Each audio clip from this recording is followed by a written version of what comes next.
sans être prétentieux, on n'avait pas de concurrents. Est-ce que tu peux nous donner un exemple chiffré au moins avant qu'on fasse cette belle annonce commune? On a racheté 38 sociétés, 22% de rendement net annuel moyen tous les ans. Maurice et moi, chaque année, on investit 33 millions d'euros à nous deux dans nos fonds, dans chaque fonds. Il y a une industrie immense aux États-Unis, ça démarre aux US, on est en train de le faire en Europe et tu devrais venir avec nous.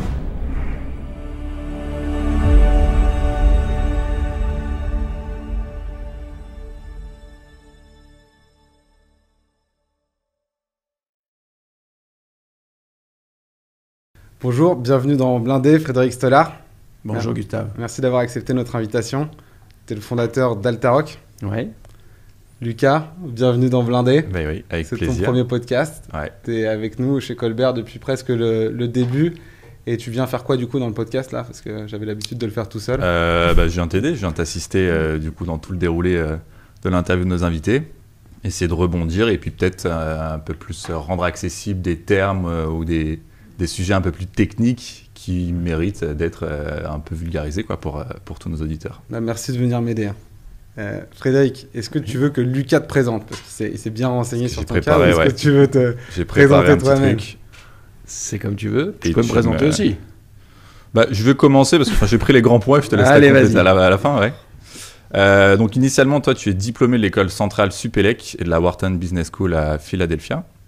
Ensuite, tu as enchaîné de différentes entreprises de sociétés de gestion et de conseil en investissement. Ça a commencé avec Apax. Ouais. Tu peux m'arrêter si je me trompe. Apax, Oui, avant de rejoindre ensuite la Warburg Pincus à Londres, en tant que responsable du pôle services financiers. Ensuite, il y a eu Capital Z, Sagard, que tu as cofondé puis quitté il y a 1 an. Non, il y a 4 ans. Il y a 4 ans, pardon. Ouais.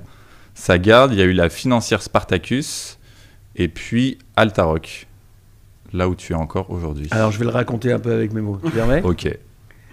Alors, tout est juste. Donc, moi, je suis ingénieur de formation, donc Centrale Supélec. Ensuite, j'ai travaillé au Jet Industries comme ingénieur de l'armement. Je suis parti faire un MBA aux États-Unis, la Wharton Business School. Et puis, en sortant, j'ai rejoint l'industrie du private equity, donc depuis 34 ans. Fin 90 à 2024, on va dire, 34 ans.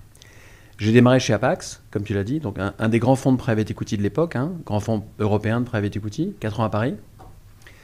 Ensuite, j'ai été recruté à Londres par Warburg Pincus, qui est un des 3 plus grands fonds américains de private equity. J'ai passé 8 ans avec eux. Et si je fais simple, en janvier 2001, j'ai été recruté par 2 familles industrielles. Une famille belge qui s'appelle Albert Frère. Une famille québécoise qui s'appelle la famille Paul Desmarais. Et ces 2 familles, elles avaient envie, idéalement, de réunir un petit tour de table de familles industrielles francophones pour racheter des ETI francophones et les aider en leur apportant du capital et de la valeur ajoutée industrielle à changer de dimension, de braquet, de taille critique. Voilà. Donc elles m'ont recruté en janvier 2001 comme directeur général de la plateforme. On avait appelé cette plateforme Sagard, du nom d'une des propriétés des Desmarais au Québec. Voilà. J'ai réuni un premier tour de table avec à peu près 25 familles. Ces familles, elles avaient donc un premier fonds de 600 millions. Donc 600 millions d'euros, on est en janvier 2001. C'était un très gros fonds en fait, 600 millions d'euros.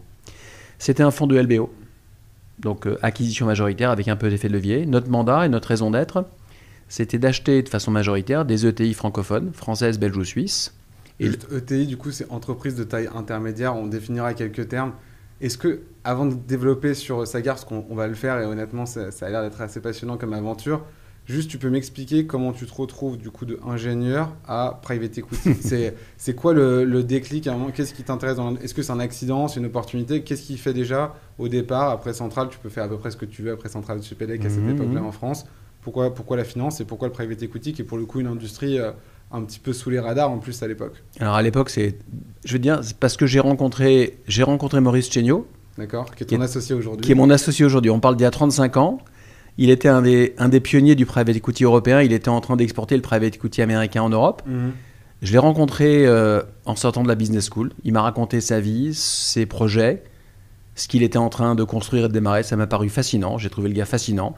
Et j'ai démarré avec lui. Tu étais étudiant. Je sortais de la business school, donc je pouvais rentrer dans le conseil en stratégie, dans des grands cabinets, dans des grandes banques d'affaires ou dans le private equity. À l'époque, C'était pas ma vocation. C'est toi proactivement qui sollicitais des rencontres comme celle-ci. Oui, parce qu'à l'époque, quand tu sors on est en fin 90, quand tu as fait une grande école française, que tu as fait une grande business school américaine, tu es assez courtisé, je dis la vérité. Et donc, j'avais pas une idée très claire. Non, à l'époque, je peux pas dire que ma vocation c'était de faire du private equity. Je me suis pas réveillé enfant en me disant je rêve de faire du private equity. C'est pas vrai. C'est des rencontres. Donc j'ai rencontré Maurice. Le gars m'a paru fabuleux. Il avait une énergie de dingue. Le private equity était naissant. C'était accompagner les entrepreneurs, les financer, les accompagner au capital, les aider à décider. Et il t'a dit quoi? Qu'est-ce qu'il t'a dit qui t'a marqué à l'époque? Il m'a dit voilà, moi j'ai fait. Alors il m'a raconté sa vie. Lui, il avait fait en 72. Il sortait d'Harvard. Il avait fait HEC à Harvard. Il n'y a pas beaucoup de Français qui sortaient d'Harvard en 72. Non. Il a rencontré 2 potes à Harvard, Ronald Cohen à Londres, Alan Patrickhoff à New York, et ils ont monté Apax. Okay. Et donc on est 20 ans après. Alors, au bout de 20 ans, Apax n'était pas encore très grand parce que c'était le balbutiement du private equity. Et il m'a dit, il y a une industrie immense aux États-Unis qui consiste à racheter des sociétés pour le compte institutionnel. On accompagne des entrepreneurs, des managers. Ça démarre aux US. On est en train de le faire en Europe. On a levé un très gros fonds. À l'époque, ça faisait 600 millions de francs. Son fonds, c'était colossal. On parle de 100 millions d'euros. Hein. Ouais. Et tu devrais venir avec nous. Et le job est passionnant. Donc, il m'a raconté en quoi ça consistait. Je ne savais pas bien sur quoi ça consistait. J'ai trouvé ça fascinant. Ils étaient un petit groupe de gens, habités par ce qu'ils faisaient. Combien de personnes à Apax à l'époque? Il y avait... T'étais à Paris, du coup? Oui, j'étais le premier chargé d'affaires recruté à Paris. Okay. On était 7-8 à Paris. Ils étaient une dizaine à Londres. Ils étaient 3-4 à New York. Et j'étais le premier chargé d'affaires en France.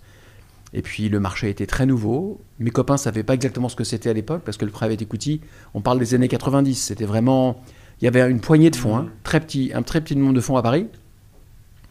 Et je trouvais l'idée d'être investisseur au capital de société plus engagé que d'être simplement conseiller en fusion-acquisition ou conseiller en stratégie, bien que ces 2 métiers soient fascinants aussi. Donc j'ai sauté et puis je ne savais pas ce que c'était et j'ai trouvé ça fascinant. Et 35 ans après, j'y suis encore. Ok, avec un petit switch quand même récent, en tout cas sur la manière dont tu l'abordes, où tu es peut-être même passé, on peut dire, de l'autre côté. Je suis devenu entrepreneur, voilà. Mais j'étais entrepreneur depuis le départ. Donc voilà, j'ai fait 4 ans à Pax, j'ai fait 8 ans au Warburg Pincus. En 2001, ces familles me demandent de créer un nouveau fonds, Sagard. J'ai réuni un tour de table de 25 familles. Et l'ambition de ces familles, c'est on veut acheter des sociétés francophones, françaises, belges ou suisses, dont le centre de gravité est piloté par des Français, en langue française. Et de rapporter capital et expertise pour les aider à changer de braquet. Donc l'idée, c'est d'acheter une entreprise championne régionale, en France par exemple, d'en faire un champion national, puis un champion européen, et puis si la taille du marché le permet, un champion mondial, en leur apportant évidemment nos capitaux, et puis l'expertise industrielle des 25 familles qui nous finançaient. Ça, c'est intéressant parce que c'est peut-être la partie qui distingue le plus le private equity du public equity, finalement, donc de l'investissement en bourse, que les gens connaissent moins bien.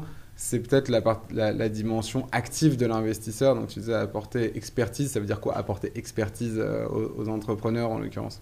Ça veut dire qu'on avait 25 familles phénoménales qui avaient bâti des empires industriels et que chacune de ces familles, dans son domaine d'expertise, était capable d'aider nos ETI à rentrer dans des nouveaux pays, rentrer dans des nouveaux marchés, apporter leur expertise sectorielle, leur expertise de la croissance. Et donc, l'idée, c'était d'apporter les bénéfices des réseaux industriels de nos familles dans le secteur d'expertise de nos ETI pour aller plus vite. En fait, on était un des tout premiers fonds de PE à vocation industrielle il y a 25 ans. Le concept était très nouveau. Alors, tu soulèves un point majeur, la différence entre le coté et le non-coté. En tout cas, quand il est bien fait, le non-coté, c'est un capital proactif. Le non-coté, alors quand il est majoritaire, ce qui n'est pas toujours le cas, il contrôle les sociétés, il choisit le management, il influe sur la stratégie, il est au conseil d'administration, il copilote la société avec le manager et les managers tous les mois au board. Il connaît bien les indicateurs de performance d'un business. Il est influent sur le choix des équipes de management, sur le choix des acquisitions, sur la stratégie, les nouveaux pays, les nouveaux marchés, les nouveaux produits. Et attends, juste là, il me vient une question, c'est qu'est-ce qui fait, parce que quand tu dis ça, j'ai peur, moi, en tant qu'entrepreneur d'ailleurs, je me dis, mais ils vont tout décider pour moi, c'est tu vois, limite une IPO hostile, quand on entend ça comme ça, enfin, ce niveau de contrôle, ça fait presque peur. Qu'est-ce qui fait que les entrepreneurs ont aussi un intérêt et ont eu à un moment donné une appétence au private equity? Ça va, excuse-moi, je fais le parallèle avec ton histoire, parce que c'est aussi l'histoire du private equity, mais j'imagine, qu'est-ce qu'ils ont, eux, identifié comme opportunité et pourquoi ils ont trouvé ça pertinent? Alors, le monde du private equity, en 35 ans, il a beaucoup changé. Parce que le monde du private equity tel que je l'ai connu dans les années 90 et le private equity d'aujourd'hui n'a rien à voir. Dans les années 90, Les fonds de private equity, c'est des ingénieurs financiers sophistiqués qui rachètent des boîtes, pas très chères, parce qu'il n'y a pas beaucoup de concurrence, avec de la dette, les gens n'avaient pas bien compris comment le faire, et qui les revendent 5-7 ans après à d'autres fonds qui émergent ou à des industriels. L'accompagnement proactif dans les années 90, ce n'était pas la pierre angulaire de la création de valeur. C'était un métier d'ingénierie financière. Okay.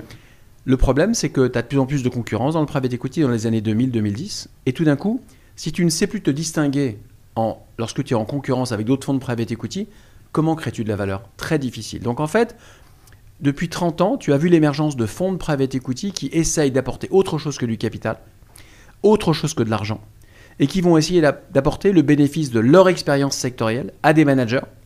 Alors autrefois, il y a 20 ans, les fonds généralistes essayaient d'apporter dans plein de secteurs d'expertise leurs compétences au management.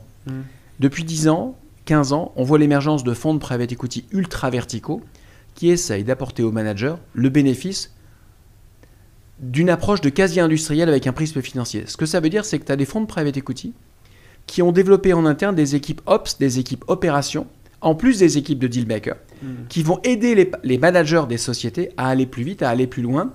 Ils vont leur apporter le bénéfice de leur expérience. Alors après... Par exemple, une verticale marketing, une verticale production, une verticale supply chain, une verticale... Donc il y a des équipes spécialisées dans les fonds qui vont aider les managers sur ces questions-là ou... Et ça va même beaucoup plus loin. Regarde. Prends un très bon fonds vertical, un fonds qui fait que des éditeurs de logiciels aujourd'hui. Donc, tu parles d'un fonds de LBO. Moi, chez Sagard, pendant 20 ans, on a couvert 20 secteurs. Aujourd'hui, tu as des fonds qui couvrent même pas un secteur, ils couvrent un sous-secteur. Donc, dans les fonds dans lesquels on investit, j'en parlerai après, tu as des fonds qui se spécialisent dans les éditeurs de logiciels sur le cloud en mode SaaS B2B. Bon. Tu as des équipes de dealmakers de 150 personnes et tu as des équipes opérationnelles de 50 personnes. Ces équipes opérationnelles, elles sont impliquées dans quoi? Dans l'architecture IT, dans le pricing, dans ce qu'on appelle le go-to-market, dans ce qu'on appelle la due deal opérationnelle, dans les sujets de recrutement, parce que quand tu crois très vite à 40-50% par an, il te faut 100-200 nouveaux développeurs. Donc dans toute une série de verticales spécialisées dans un secteur, le fonds de private equity va aider l'équipe de management à aller plus vite. Et en fait, quand tu es un bon manager, la question que tu te poses, c'est qui peut m'aider à bâtir un meilleur business? Je suis dans un monde compétitif où l'innovation est clé. Est-ce que ce fonds de private equity peut me permettre, par son accompagnement stratégique, d'aller plus loin? Et en fait, tu te rends compte d'une chose, c'est qu'avoir un actionnaire à valeur ajoutée, c'est un immense plus. En fait, contrairement à ce que les gens pensent, le capital, quand il est actif, il apporte beaucoup. Mais je vais te donner, je réfléchis pendant qu'on se parle, est-ce qu'une très bonne équipe de foot, elle peut être très efficace sans un très bon coach? Non. Non, c'est pas vrai. Est-ce qu'une très bonne équipe de foot, elle demande un très bon coach? Ben oui, elle a besoin d'un bon coach. Pourquoi? Parce qu'il va lui apporter le bénéfice de son expérience. Il n'est pas joueur. Hein. L'image est intéressante, mais ça veut dire que l'entrepreneur n'est pas coach dans ta logique. Et non, il est coach pour moi, de ses équipes. C'est plus le staff ou c'est plus la direction technique qui est encore au-dessus, l'investisseur, parce que l'entrepreneur, il est quand même censé être le chef d'orchestre. Oui, mais il est souvent seul. La vérité, je dirige une ETI de 200 millions de chiffre d'affaires, 300 millions. En fait, je suis souvent assez seul. J'ai des très bons collaborateurs. J'ai un COMEX, un CODIR, ce que tu veux, mais je suis seul. Et en fait, j'ai besoin de quelqu'un qui va me challenger. J'ai besoin de quelqu'un qui va discuter avec moi, qui va pas toujours être d'accord avec moi sur mon budget, sur mes recrutements, sur mon business plan, sur mes capex, sur mon IT, sur l'IA, sur tout ce que tu veux, et qui va être capable, parce qu'il connaît intimement mon métier. Alors, il connaît pas mon métier techniquement, en général. Il connaît les enjeux stratégiques de ma profession, de mon industrie. Il a mis de l'argent à côté de moi, donc c'est pas une recommandation qu'il me fait. Il a ce qu'on appelle du skin in the game. Il est avec moi en tant qu'investisseur. Il a embarqué mes équipes de management. Alors, il a investi avec moi à partir de son fonds. Il a souvent été obligé d'investir lui-même dans son fonds. Et donc, en fait, on va ensemble avoir une discussion éclairée sur toute une série de sujets. Je suis son sparring. Et donc, ça, c'est fascinant dans ce métier d'ailleurs. Donc, le bon entrepreneur, il a un bon actionnaire. Il a un actionnaire engagé à valeur ajoutée. Alors, moi, j'ai une conviction immense. Pourquoi le private equity surperforme les marchés cotés sur la durée? Et les marchés cotés ont plein d'avantages aussi. Ils ont un avantage de liquidité, on en reparlera peut-être tout à l'heure, qui est évident, que le private equity n'a pas à court terme. Mais le bon fonds de private equity, il apporte un capital à valeur ajoutée qui va très au-delà de l'argent. Quand il est vertical, le fonds, il connaît son secteur, il connaît les bonnes cibles, il connaît les bonnes recettes industrielles. Il a développé dans ses équipes opérations ce qu'on appelle un playbook. Donc ça va te paraître fou, mais les équipes opérationnelles du fonds, elles connaissent, dans chacune de leurs verticales, les 5 recettes clés pour aller plus vite. Parce que quand tu as accompagné 10 boîtes de logiciels comptables, tu connais les verticales du secteur, tu connais les recettes. Donc, toi, tu es un manager. Tu pilotes une boîte d'édition de logiciels comptables en Angleterre. Tu as un fonds qui a fait 15 deals comme ça aux États-Unis, qui connaît tes indicateurs de performance par cœur, qui connaît tes recettes, qui peut t'aider sur le go-to-market, qui peut t'aider sur les référencements grands comptes. Est-ce que ça t'intéresse ou est-ce que ça te fait peur ? Non, évidemment, ça m'intéresse. Si t'es bon, ça t'intéresse. Et d'ailleurs, nous, on est une startup qui lève des fonds, donc on sait aussi ça et on est aussi très attentif à qui va investir chez nous. Pourquoi ? Pourquoi ? Parce que il y a 2 raisons. Il y a la raison réelle, c'est qu'effectivement, on cherche des sparring, on cherche des gens qui vont nous apporter de la valeur, qui vont nous permettre de faire des partenariats stratégiques, qui vont nous permettre d'accélérer certaines choses, mais on cherche aussi des marques. Et je trouve que le private equity, on y reviendra aussi un peu là-dessus. Là, en l'occurrence, c'est une branche du private equity qui est le venture, parce qu'on est encore une société assez early stage, comme on dit. Mais les marques, c'est très important, je trouve, dans le private equity. Et donc, la marque, évidemment, elle se construit par la performance et donc par la qualité des équipes. Mais à la fin, la marque, c'est un label. Parce que si tu as un bon lead sur ton tour, et j'imagine que c'est pareil en LBO qu'en venture, tu me contredis si je me trompe, si tu as un bon lead, tu as fini ton tour. C'est-à-dire que quand il y a un bon investisseur, en fait, l'argent n'est plus un problème. C'est-à-dire que l'investisseur peut leader, même avec un ticket minoritaire. Tu as fini ton tour dès lors que tu as un bon lead. Alors que si tu as un lead catégorie C ou D, si je fais l'analogie avec les quartiles, je dirais plutôt 3e, 4e quartile, ce qu'on ne souhaite pas, ça va être plus compliqué d'aller compléter le tour. Donc, alors, le monde du LBO et le monde du venture est un peu différent parce que dans le monde du venture, tu lèves tout le temps. Parce que tu es en permanence en train de croître en train de lever pour croître. Dans le monde du LBO, dans le monde du LBO, tu lèves une fois en général, pendant 4-5 ans. Donc, mais on coupera ça.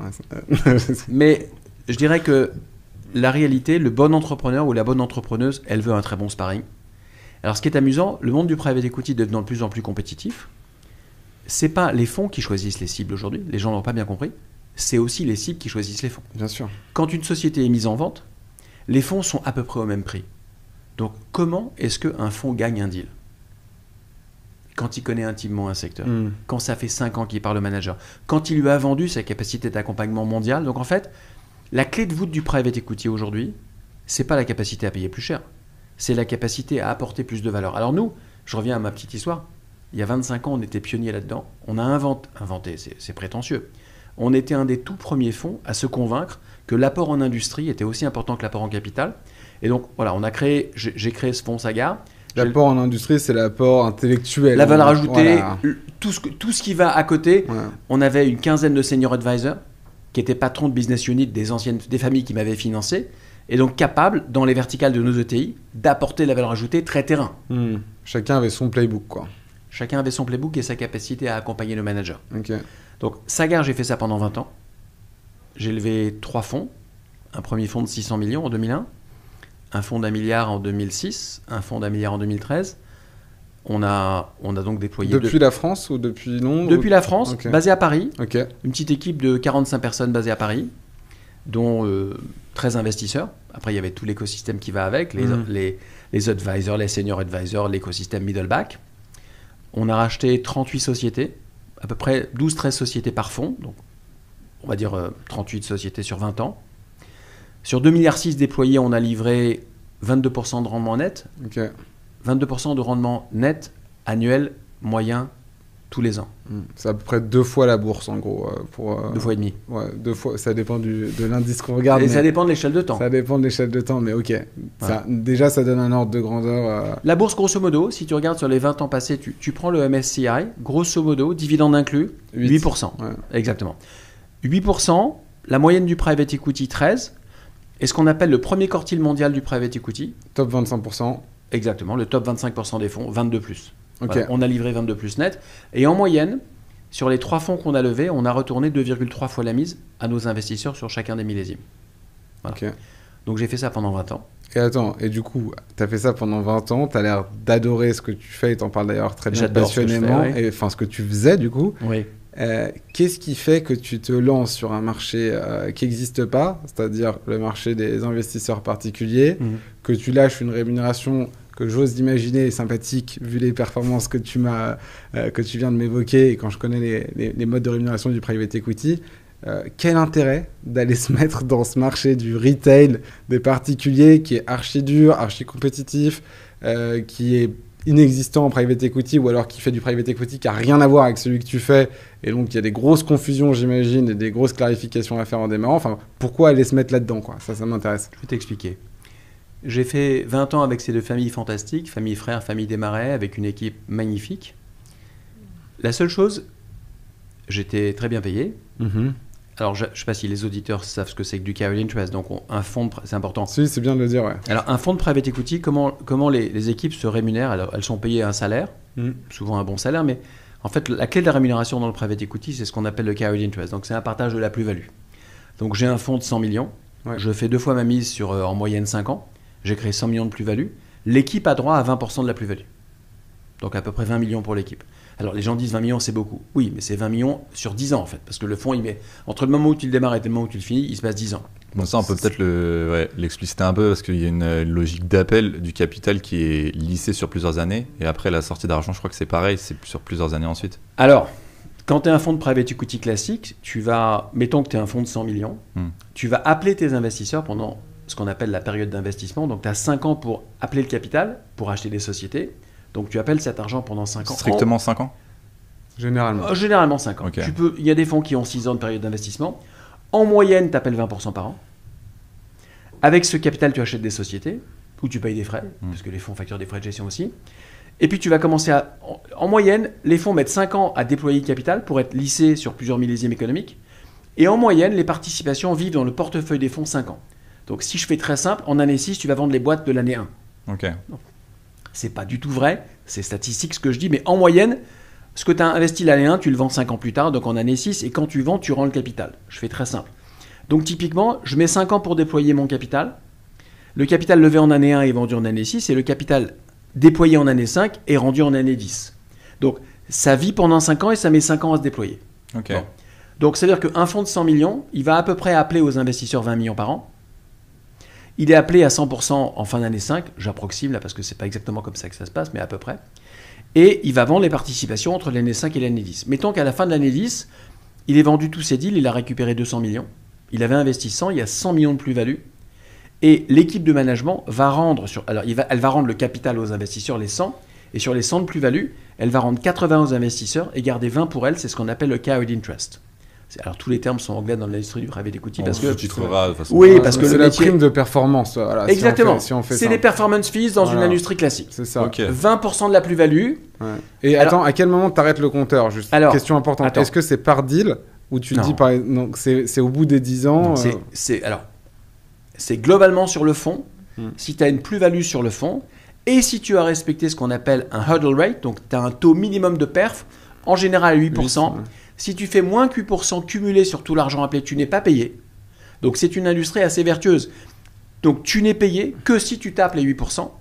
Alors, tu as 20% de la plus-value au premier euro gagné pour autant que tu aies fait 8%. Donc, c'est vraiment ce qu'on appelle un obstacle. C'est le taux obstacle.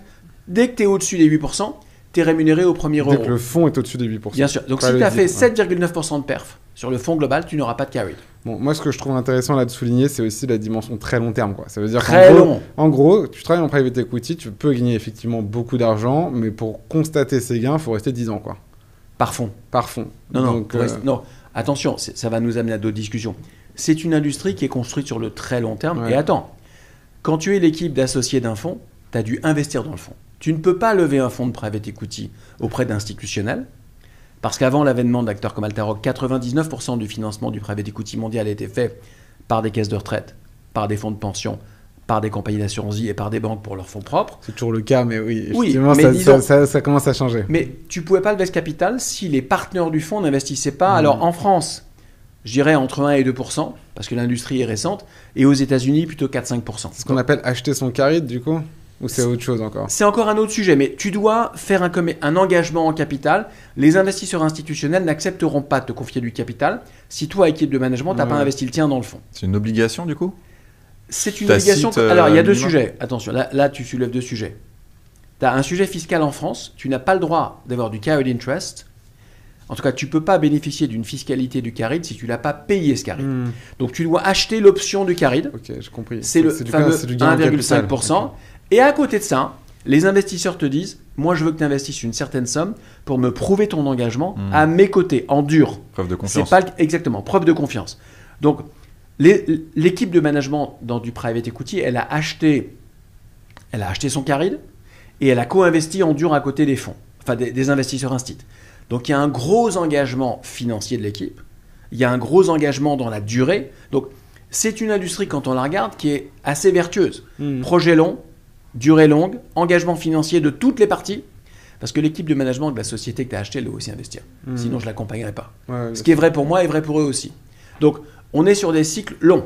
Donc, quand tu lèves un fonds, en Europe en tout cas, tu ne toucheras pas de carré avant l'année 9-10. Ouais, donc clairement, tu ne changes pas de carrière tous les 6 mois dans ce métier-là. Et c'est peut-être aussi ça qui justifie ce temps long avant de te lancer toi aussi dans l'aventure purement entrepreneuriale. Alors, tu soulèves un point fantastique. C'est une industrie où il n'y a pas beaucoup de churn. Les gens partent pas. Alors, quand tu es dans un très bon fonds, parce qu'il y a un autre phénomène dont je ne t'ai pas parlé. Churn, c'est de la rotation. Oui, pardon. Il n'y a pas beaucoup de départs dans cette industrie. Pourquoi ? Parce que ton droit au carry, il est attaché à des conditions de présence. Si tu t'en vas avant un certain délai, tu rends tout au reste de l'équipe. Donc, si tu es dans un très bon fonds, en année 7, et que tu vois que le fonds va battre son hurdle rate et qui va très bien performer, ça te coûte énormément de partir. Tu vas tout laisser sur la table. Alors ça dépend des fonds, ça dépend des règles, mais dans des fonds durs, certains fonds te disent si tu pars avant les 10 ans, tu laisses tout. Donc tu as un énorme coût à partir. Bon, alors après, il y a des avantages à être dans des industries où il y a un rafraîchissement. Parfois, il n'y a pas beaucoup de rafraîchissement parce que c'est très onéreux pour tout le monde de partir. Ouais. Donc, c'est une industrie de temps long. Pourquoi elle surperforme ? Parce que une des énormes vertus du PE, une des clés de création de valeur, c'est cet alignement vertueux d'intérêt. Voilà. Alors, pourquoi moi je suis parti ? Parce que tu me poses la question. Bah oui. 20 ans de Sagard, une performance plutôt excellente, une image. Donc, on a fait de Sagard un des fonds mid-market français. Mid-market, ça veut dire qu'on s'intéresse à des sociétés qui valent entre 100 et 500 millions d'euros. Ouais. On a fait de Sagard avec mes collègues et associés une équipe très performante. On est un des fonds mid-market français les plus actifs et parmi les plus performants. Et ça fait 20 ans que je fais ça. Et j'ai 54 ans. Bon. Okay. Pourquoi je m'en vais ? Alors que je m'entends très bien avec tout le monde. Bon, je suis employé. Parce que je travaille pour un petit groupe de familles qui détiennent le capital de la société de gestion. Donc, j'ai créé cette société de gestion de zéro avec la bienveillante contribution de ces deux familles. Mais le capital de la société de gestion leur appartient. Il n'est pas à moi. À 100%, il leur appartient ? Oui. Ok. Et puis, un nouveau fonds, on l'a dit, c'est à peu près 10 ans pour toucher du carry. Donc je me suis dit, bon, j'ai 54 ans, dans 10 ans j'en ai 64, 65, je serai encore salarié, très bien payé certes. Ça fait 20 ans que je suis ici, je pense que j'ai contribué à beaucoup de la création de valeur. En fait, j'ai peut-être envie d'une nouvelle aventure, dans laquelle je serai à nouveau très engagé, parce que chez Sagard, honnêtement, j'ai été très engagé. J'ai créé Sagard à partir de zéro. Avant que je n'arrive, le concept était nouveau. J'ai envie de me réengager dans un projet, et d'être capitalistiquement aux manettes. Voilà. Okay. Donc, je suis parti. C'était un défi, en fait, un nouveau défi. Un gros défi. Parce que à 54 ans, c'est pas évident de se réengager dans un nouveau projet. Bah ouais. Alors, il y a une des choses que je n'avais pas réalisées, c'est à quel point celui-ci serait engagé. Parce que créer Sagard en 2001, c'était très engagé. Il n'y avait pas une concurrence folle, mais il fallait quand même installer un nouveau nom. Et Sagard était un nouveau nom, donc on a mis 20 ans à le bâtir. Et puis mes collègues en ont fait... une réussite après mon départ et c'est magnifique. Mais là, je me suis dit, j'ai envie d'un parcours nouveau. Ma femme pensait que j'étais totalement fou d'ailleurs. Elle m'a conseillé de surtout pas faire ça.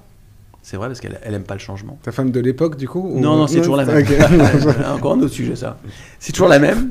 Et donc j'avais envie, en fait, ça me démangeait d'entreprendre quelque chose dans lequel je pourrais aligner mon engagement et ma part de l'upside. Voilà. Ok. Donc c'était la petite étincelle qui me disait dans ma tête, faut partir, faut créer un truc à toi, en tout cas dans lequel tu seras un gros actionnaire. Et à quel moment tu t'intéresses au secteur de l'épargne retail du coup ? Je vais te raconter. Disons, à ce moment-là, je réalise deux choses. Moi, j'étais client de 3 banques privées, grosses, on va dire entre 50 et 100 milliards sous gestion. Tu ne citeras pas. Non, je ne vais pas les citer, mais peu importe, je les apprécie beaucoup. Elles n'avaient aucune offre de private equity. Rien. Donc, à l'époque, on est en 2020. C'est quand même pas loin. C'est pas loin du tout. Tu es un client aisé, peut-être même fortuné, tu as pas mal de moyens, tu veux investir dans du private equity, elles n'ont rien. Premier constat. Et deuxième constat, alors on a parlé tout à l'heure, vous vous souvenez des fonds du premier quartile, donc c'est ce qu'on appelle les 25% des meilleurs fonds mondiaux. Il y en a combien en tout pour donner un ordre d'idée? Ça dépend comment tu regardes. Il y en a des centaines. Ok. Parce que l'industrie est quand même grande, mais ces fonds, je dirais, de Ligue 1, si tu veux rentrer dedans, c'est très compliqué pour deux raisons. Le ticket d'entrée, 25 à 30 millions par fonds. Et si tu n'es pas un investisseur répétitif dans ces fonds, tu sors. Tu les intéresses pas. Parce qu'en fait, ils ont un problème de... C'est comme Ferrari, quoi. C'est sur invitation. C'est que sur invitation. Et il faut avoir les capacités de payer au moment où il faut payer, quoi. Je vais expliquer pourquoi, parce que c'est un problème très important. Il y a un vrai enjeu de liste d'attente. Il y a un vrai... Pourquoi? C'est important d'expliquer pourquoi dans ces fonds du premier quartier mondial, c'est très dur de rentrer. J'aime bien faire l'analogie avec les grands vins. Je ne sais pas si vous êtes amateur de vin. Non, c'est pas la génération. Bon, prenons. Je sais pas, Romanée Conti. Ok. T'es un Chinois milliardaire, tu veux 20 000 bouteilles de Romanée Conti. Tu les appelles, tu dis je veux 20 000 bouteilles de Romanée Conti. C'est non. Jamais. Tu dis donnez-moi 1000. C'est non aussi. Pourquoi? Parce qu'il y a un nombre de pieds de vigne limité, parce que ça fait 100 ans qu'ils ont des clients fidèles et historiques, et parce que le nombre de pieds de vigne limité qui donne un nombre de bouteilles limité, ils vont les réserver à des clients historiques, fidèles, avec qui ils ont envie de travailler. Ok. Pourquoi c'est pareil le private equity? Parce que je suis un très grand fonds qui rachète des éditeurs de logiciels en SaaS sur le cloud aux US. La vérité, c'est que le nombre de boîtes qui correspondent à mes critères de beauté, il est limité. Il n'y en a pas un nombre infini non plus. Donc en fait, je ne peux pas lever un fonds de taille immense. Or, ma perf historique, elle est magnifique. Tous mes investisseurs institutionnels historiques veulent revenir.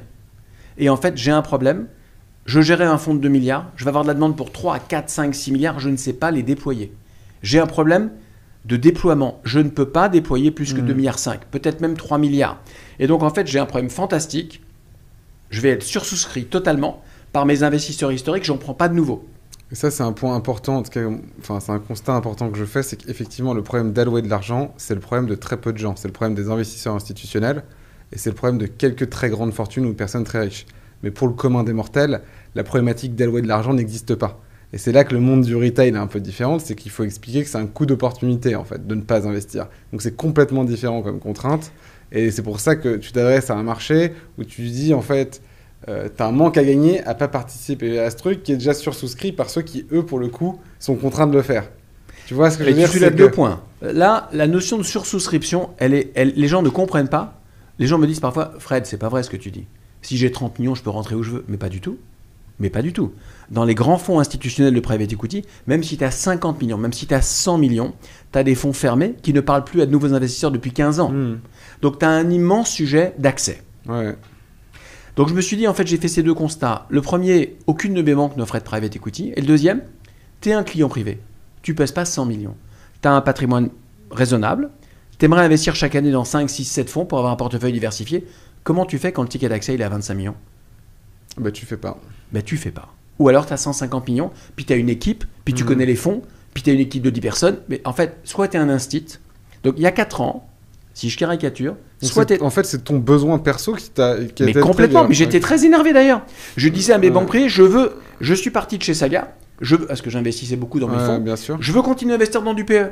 Pas d'offre. Et même toi qui avais du coup investi, qui était dans le monde du private equity, t'avais pas d'accès. T'avais pas un petit cut par-ci, par-là. Mais non, parce que ces très grands fonds mondiaux, ça les intéresse pas de faire rentrer un Frédéric Stollard. Non, mais ça pourrait, je veux dire, pour... Oui, mais une fois... Voilà. Mais en fait, je me suis dit, il y a un problème industriel. Ouais. Il y a un problème industriel. J'ai des dizaines de copains qui veulent investir dans du très bon private equity. D'abord, leur distributeur n'en a pas, la banque n'en a pas. Et pour se construire ce portefeuille, il faut une équipe d'abord, et des moyens considérables qu'en fait, seuls les grands instituts ou les familles les plus fortunées ont. Donc je me suis dit, en fait, il y a un marché, il faut créer une nouvelle société de gestion qui va fabriquer chaque année des portefeuilles. Okay. Et mon rêve, l'idée de l'époque, c'est qu'en fait, l'AMF te disait, tu ne peux pas investir en private equity moins de 100 000 euros pour l'investisseur averti. Je ne parle pas de l'assurance vie, c'est encore un autre sujet. Des fonds evergreen en assurance vie, c'est encore un autre sujet. Mais pour investir dans des fonds de grande qualité institutionnelle, l'AMF te disait l'engagement minimum c'est 100 000 euros pour être investisseur averti. Je dis toujours d'ailleurs. Bien sûr. Donc je me suis dit voilà, la révolution qu'on doit apporter à ce marché, Altaroc 1.0 c'est quoi? C'est de permettre à Madame Martin, pour 100 000 euros, d'avoir un portefeuille de qualité institutionnelle diversifié, clé en main, aussi bon que celui des 25 familles qui m'ont accompagné pendant 20 ans. Okay. Et qui investissent chacune entre 100 millions et 1 milliard par an tous les ans depuis 20 ans. Est-ce que le persona, donc le client final, c'était bien Madame Martin? C'est ça la question que je vais t'en parler après, mais attends. C'est un point très important que tu fais.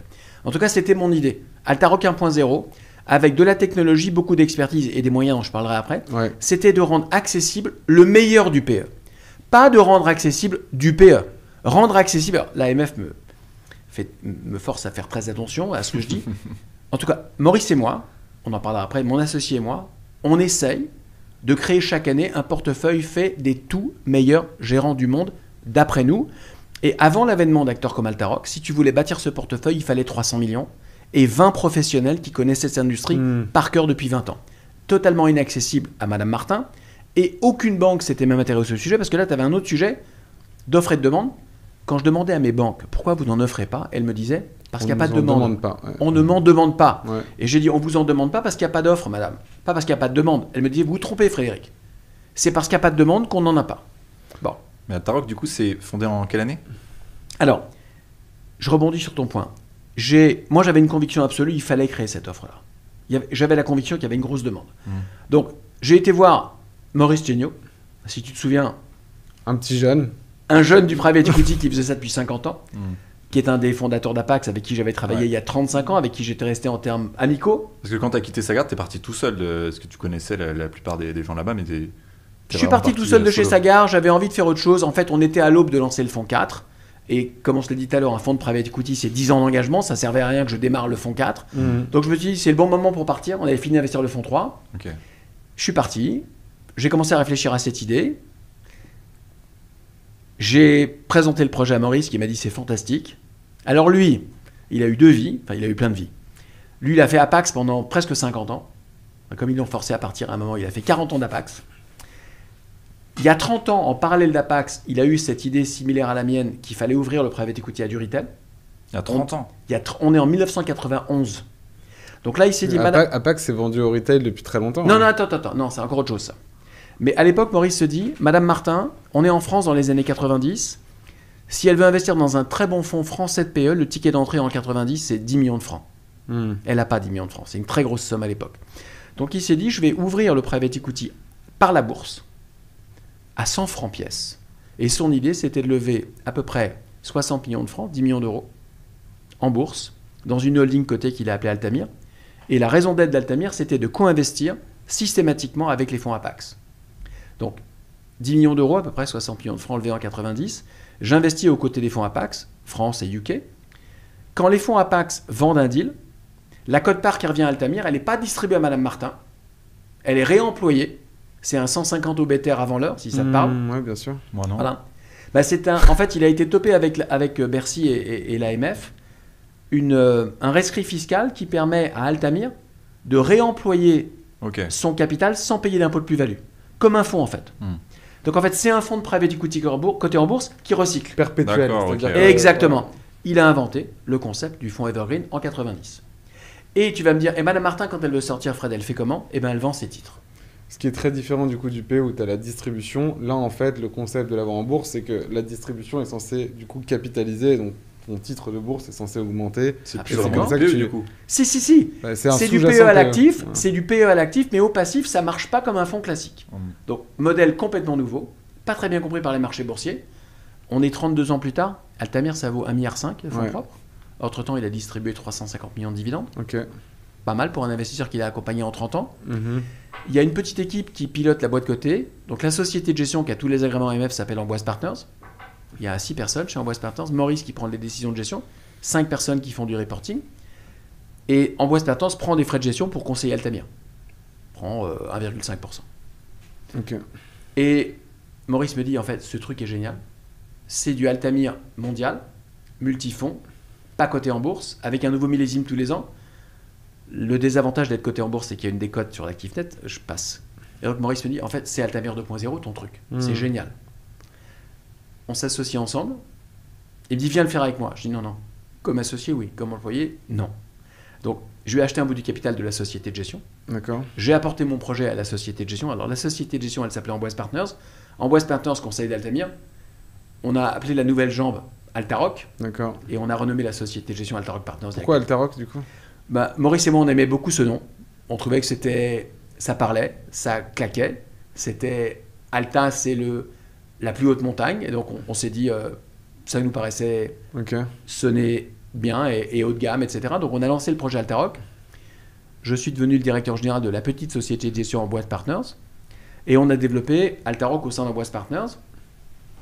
Et moi, j'avais, en fait, donc là, on est en mai 21. Ouais. Il y a 3 ans, à peu près. Moi, j'avais une conviction.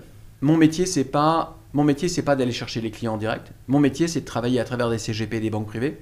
Alors, ce que je ne t'ai pas dit, c'est que étant devenu entrepreneur après avoir été patron de fonds, pendant 1 an et demi, j'ai rencontré 500 CGP pour comprendre. Oui, mais si tu veux démarrer un projet, il faut aller près du marché. Pour comprendre quels étaient leurs problèmes en fait, qu'attendaient leurs clients et pourquoi il n'y avait pas de private equity. Pourquoi 99% des CGP ne vendaient pas de private equity.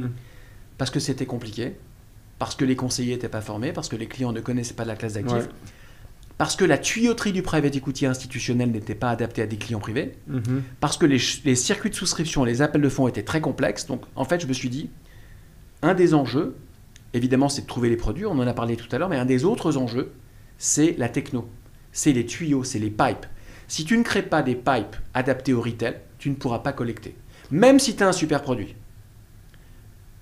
Ah ben, j'en suis intimement convaincu. Oui, non, je pense que c'est beaucoup mieux, mais la réalité du marché des CGP est quand même assez préhistorique dans la manière dont ils interagissent avec leurs clients. Il y a encore beaucoup de papier, 50% des CGP n'ont pas de site internet. C'est encore assez... et c'est eux qui ont effectivement la collecte, donc je trouve ça très bien d'être allé leur parler, mais je pense que c'est... enfin, j'en fais partie d'une certaine façon, mais je pense que c'est pas... La clé, c'est la proximité. Et c'est ce qui fait qu'ils aient cette confiance-là. Dans le monde institutionnel du private equity, chez Sagard, un fonds comme Sagard, il a 30 clients. 1 milliard 30 clients, même 25 clients. Ticket moyen, 40 millions. Ouais. Combien de temps tu penses qu'il faut pour onboarder un client dans un fonds instit? 2 semaines. 3-4 mois. Okay. Pourquoi? Parce qu'il n'y a rien. Parce que tout est fait sur Excel. Alors si c'est fait sur eFront, qui est le logiciel spécialisé, c'est un peu mieux. Mais en fait, quand tu as 30 clients, est-ce que tu as besoin d'être digital? Mais pas du tout. Non. C'est une industrie, le private equity, dans laquelle la tuyauterie, le middle, le back. Alors, je ne te parle pas, c'est les géants mondiaux du PME. Chez l'essentiel de l'industrie, c'est très archaïque, c'est très physique. Et donc, les circuits de souscription... Ok, mais là, du coup, j'ai compris ce que tu voulais dire. C'est que pour Altaroc, c'était clé d'être digital et c'est ce que vous êtes. Pour le CGP, ça ne l'était pas, c'est ça que je dis. Ah, attends, non, je ne te rejoins pas. Permets-moi. Quand je suis un instit, je suis une famille qui investit chez Sagard 40 millions. Ouais. Est-ce que c'est important que la souscription se fasse en 2 minutes? Pas du tout. Elle a décidé qu'elle aimait ce que faisait Frédéric avec les démarrés et les familles frères. Elle a décidé de souscrire. Que ça prenne 1 mois, 2 mois ou 4 mois à souscrire, ça n'a aucune importance. Elle a des exigences d'instit. La simplicité de souscription, c'est anecdotique. Accessoire. Quand un CGP présente du private equity à son client, qu'il a mis 1h30 à lui expliquer le produit et que le client veut souscrire, le CGP veut souscrire instantanément. Les tuyaux pour faire ça, avant l'avènement d'Altaroc, n'existaient pas. Ça n'existait pas. Donc, on a passé presque 1 an à créer l'écosystème technologique. Serviciel, c'est encore autre chose. L'écosystème technologique pour que ton client personne physique puisse souscrire en 3 minutes et ton client personne morale en 5 minutes. Que les appels de fonds, qui sont aléatoires dans un fonds de private equity, ainsi que tu ne sais pas quand tu vas être appelé, chez nous, c'est un abonnement. Donc ça, c'est une vraie révolution copernicienne. Créer un écosystème... Ça veut dire que c'est régulier, l'abonnement. C'est la même chose tout le temps et on sait quand ça tombe, quoi. En tout cas, tu sais quand tu vas être appelé. Exactement. Tu sais quand et pour combien tu vas être appelé. Okay. Et ça, je me suis dit, si tu ne fais pas ça, si tu ne mets pas beaucoup de techno, si ce n'est pas simple, le CGP ne pourra pas collecter. Après, je me suis dit, si tu ne mets pas beaucoup de contenu et si tu n'expliques pas ce qu'est le private equity, le CGP ne pourra pas se former et il ne pourra pas expliquer à son client. Donc, il faut de la techno, du contenu, du service. On a mis presque 9 mois à bâtir la plateforme. Okay. Fin 21, la plateforme était bâtie. Je suis parti lever mon premier fonds. Alors, j'ai pas été bon, parce que les 500 CGP auxquels j'ai parlé, il y en a 20 qui m'ont suivi sur le premier millésime. D'accord. Et Maurice faisait combien le premier millésime? Alors, Maurice m'a dit, tu penses qu'on lève combien sur le premier? J'ai demandé au CGP, on lève combien? Ils m'ont dit, allez, entre 500 000 et 1 million par CGP. Donc, j'ai dit à Maurice, si on lève 20 millions, c'est fantastique. On a levé 200 millions. Okay. En 8 semaines. Énorme. Plus qu'aucune banque française. Pourquoi? Pas parce que Fred était un bon commercial de private equity, parce que cette offre-là était attendue. Parce qu'il n'y avait pas d'offre de cette qualité-là en Europe. Tu peux citer quelques fonds qui étaient dans le premier millésime, du coup? Oui. Insight, qui est un fonds de growth, de logiciel growth US, qui est absolument fabuleux. General Atlantic, qui est un autre fonds de growth and buyout US fabuleux. Tu veux rentrer chez Insight, le ticket est à 30 millions. Tu veux rentrer chez GA, le ticket est à 30 millions s'il te parle. Et qui étaient les clients finaux du coup? Est-ce que toi qui aimes bien parler à ton marché, est-ce que tu as été renseigné pour voir qui était le client final? Est-ce que c'était bien Madame Martin ou est-ce que c'était Frédéric Stollard ou aspirant Frédéric Stollard, c'est-à-dire un public très urbain, éduqué financièrement, conscient finalement du manque à gagner de ne pas investir dans le private equity? Non, attends, c'est pas est-ce que j'ai été me renseigner pour savoir qui étaient les clients. Les CGP au début, vous ne pouvez pas vendre tout seul. C'est moi qui ai fait toutes les ventes. D'accord. Aux côtés de nos partenaires CGP, j'ai rencontré tous les clients un par un. D'ailleurs, nos équipes aujourd'hui, elles sont au contact des CGP, à côté des CGP. Elles les forment beaucoup, mais on voit beaucoup les clients parce que c'est encore un marché jeune et il y a un énorme sujet d'éducation, d'explication, de réponse aux questions. J'ai vu tout le monde. Le premier fonds, je connais tous les clients. Ok. Et alors? Très varié. Ok. Ça, c'est très varié. En fait, dès que tu as, alors, je dirais un patrimoine financier entre 500 000 et 1 million d'euros, tu peux prendre 100 000 euros d'engagement. 100 000 euros d'engagement chez Altaroc quand tu les prends. Alors, on démarre à 100 000. Tu peux mettre bien évidemment plus. C'est 25 000 euros d'effort d'épargne annuel, c'est ça? C'est 20 000 euros par an. Okay. En fait, c'est 10 000 euros par semestre. 31 mars, 31 octobre, 10 000 euros. Okay. 10 000 euros par semestre, ça commence à être accessible. Souviens-toi. Et comment tu assures la liquidité? Enfin, comment toi tu assures cette stabilité? C'est vous qui compensez? Vous avez un buffer? Comment vous faites? Nous, on gère avec des lignes de crédit revolver. Okay. Donc, nous, on a... Des quoi? Alors, nous, on a mis en place des lignes de crédit. Donc, nous, on gère, on pilote les aléas de trésorerie au sein du fonds pour que toi, client privé, tu vois rien. Pour toi, c'est très simple. Toi, tu es abonné. Tu es abonné à Netflix? Ouais. Ok, pareil. Tu es abonné à Altaroc. 31 mars, 31 octobre, 10 000 euros. Donc, tu as pris 100 000 euros d'engagement chez nous. Je vais te les tirer sur 5 ans à raison de un appel par semestre, fin mars, fin octobre. Tu es abonné à Altaroc. On parlera de l'abonnement tout à l'heure parce que c'est encore un autre sujet. Mon idée, c'était que tu t'abonnes. D'ailleurs, chaque millésime d'Altaroc, c'est une saison. Tu t'es abonné à la saison 1, elle est très simple. Tu as des appels de fonds programmés. On verra après comment tu t'abonnes aux autres saisons. Donc le client... C'est vous qui assurez la liquidité pour... C'est nous qui assurons... Non, on n'assure pas la liquidité. On assure la programmation des appels de fonds. Oui. Assurer la liquidité, c'est encore un autre jargon. C'est plus sur la sortie, mais tu as raison. Sur les appels, c'est nous qui l'avons créé. Bon. Nos clients, ça va du pharmacien à l'avocat, au cadre, à l'entrepreneur, aux sportifs de haut niveau. D'accord. On a un paquet de sportifs de haut niveau. J'imagine. En fait, on a un... Et quel est le degré de repeat, du coup, sur la saison 2? Énorme. Énorme parce qu'on a été très honnête dans la façon d'expliquer les vertus du private equity, ce qu'on explique à nos clients. Je prends l'exemple, avant l'entretien, on parlait de clients que tu as vus. Un client à toi me dit, voilà, il te dit à toi, mettons, j'ai 3 millions de patrimoine financier, j'ai vendu ma boîte, j'ai 3 millions. Tu lui conseilles de mettre 10% en private equity, 300 000 euros.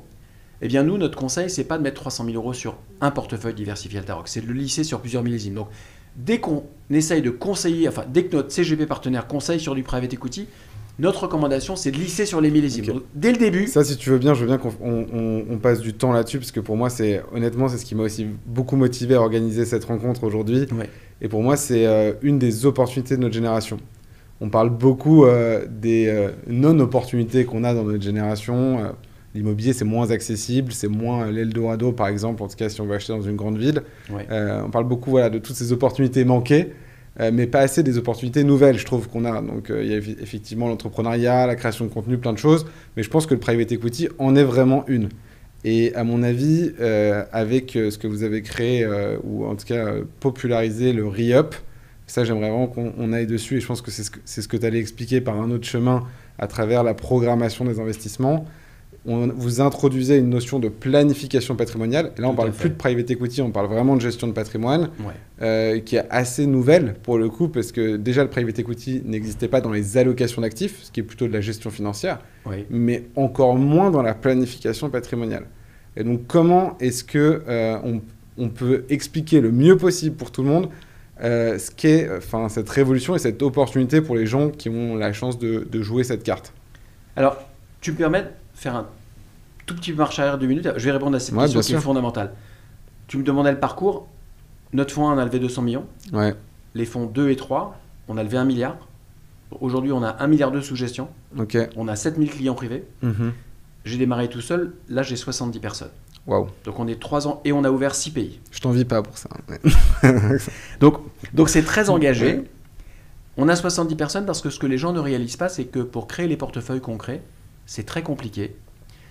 Il y a une vingtaine de personnes à la techno. Il y a une dizaine de personnes au marketing. Il y a 4 personnes maintenant à la conformité. Il y a 3 personnes au reporting. Il y a tout un écosystème. Combien de personnes à la sélection de fonds? Moi, c'est ça qui m'intéresse. Voilà. 8 personnes au call center. Ouais. On prend 3000 appels entrants par mois. 3000 appels entrants par mois de nos partenaires CGP. À peu près 150 questions jour qui nous appellent 24/24 pour quand ils ont des questions sur un produit. Alors, on les forme. Hein. On fait à peu près 300 formations par an. Moi, j'ai fait à peu près 200 events l'année dernière. 200 events physiques. Bravo. Pourquoi je fais des events? Pour aller expliquer avec nos partenaires CGP, à côté d'eux, à leurs clients, comment ça marche le private equity, pourquoi investir, pourquoi ne pas investir, quels sont les risques et les enjeux et les vertus. Donc, une fois que tu as dit tout ça, on prend quand même 150 questions jour. On a 8 personnes dans le call center qui répondent dans la journée à 150 questions jour. Moi, je pense que c'est un point hyper important, et excuse-moi, je vais me jeter des fleurs, mais c'est... Effectivement, quand on entend ça sur un fonds, parce que c'est 1 millésime par an, oui. Imagine-toi que moi j'ai des concurrents qui vendent 40 fonds en même temps. Moi je me dis, c'est quand même compliqué de dire qu'on va faire une distribution de qualité et de ne serait-ce que laisser entendre aux clients qu'on est capable d'avoir une sélection de 40 fonds de qualité. Nous, on n'a jamais eu plus de 4 fonds de private equity référencés en même temps. Certains d'ailleurs, tu m'as fait quelques remarques dessus, positives et moins positives. Peut-être qu'on y reviendra si tu acceptes de répondre à des questions un peu plus trash. Mais en tout cas, je pense que c'est quand même très important pour nos auditeurs d'entendre ça. C'est qu'un fonds, puisque c'est un fonds de fonds, mais un fonds, 150 questions par jour. Donc, posez-vous bien la question quand vous choisissez un fonds de private equity. Est-ce que le distributeur, est-ce que le sélectionneur de fonds, et là c'est la question que je posais à Frédéric, c'est combien il y a de personnes à la sélection de fonds? Est-ce qu'il y a des gens en fait qui font le travail pour vous? Parce que sinon, servez-vous en fait. Regarde, mais il y a même une question plus importante. Quand un client veut investir en private equity, avant d'aller voir Altaroc, il doit aller voir un bon conseiller. C'est fondamental. Il doit aller voir quelqu'un qui sait lui-même ou qui sait elle-même approprier la classe d'actifs, qui comprend les enjeux, qui peut répondre aux questions techniques sur le produit. En fait, ce n'est pas un produit à faire soi-même. Donc, c'est très important d'être bien conseillé. Je ne peux pas être plus clair. La vérité, c'est un produit de pro qu'on a retailisé. C'est très important d'être bien conseillé. Donc, ça, c'est le premier point. Et après, nous, on est 70 parce que ce qu'on fait est compliqué. Bien sûr. Pour servir, produire des contenus, gérer, piloter, administrer, sélectionner, tout ça est très complexe. Et servir le retail avec une exigence digitale, c'est très, très, très compliqué. Donc, les gens ne comprennent pas bien. On a un budget de CAPEX IT de 10 millions d'euros par an. C'est monstrueux. Alors, avec comme ambition de servir du RIAP, avec comme ambition de créer des abonnements, mais ça fait un gros investissement dans les usines. Aujourd'hui, dans nos usines, il y a 70 personnes, on est 3 ans plus tard. Donc, c'est compliqué. Voilà, on a ouvert la Suisse, on a ouvert l'Italie, le Benelux, enfin Belgique, Luxembourg, Hollande, UK. C'est compliqué. Et l'accueil est le même partout ?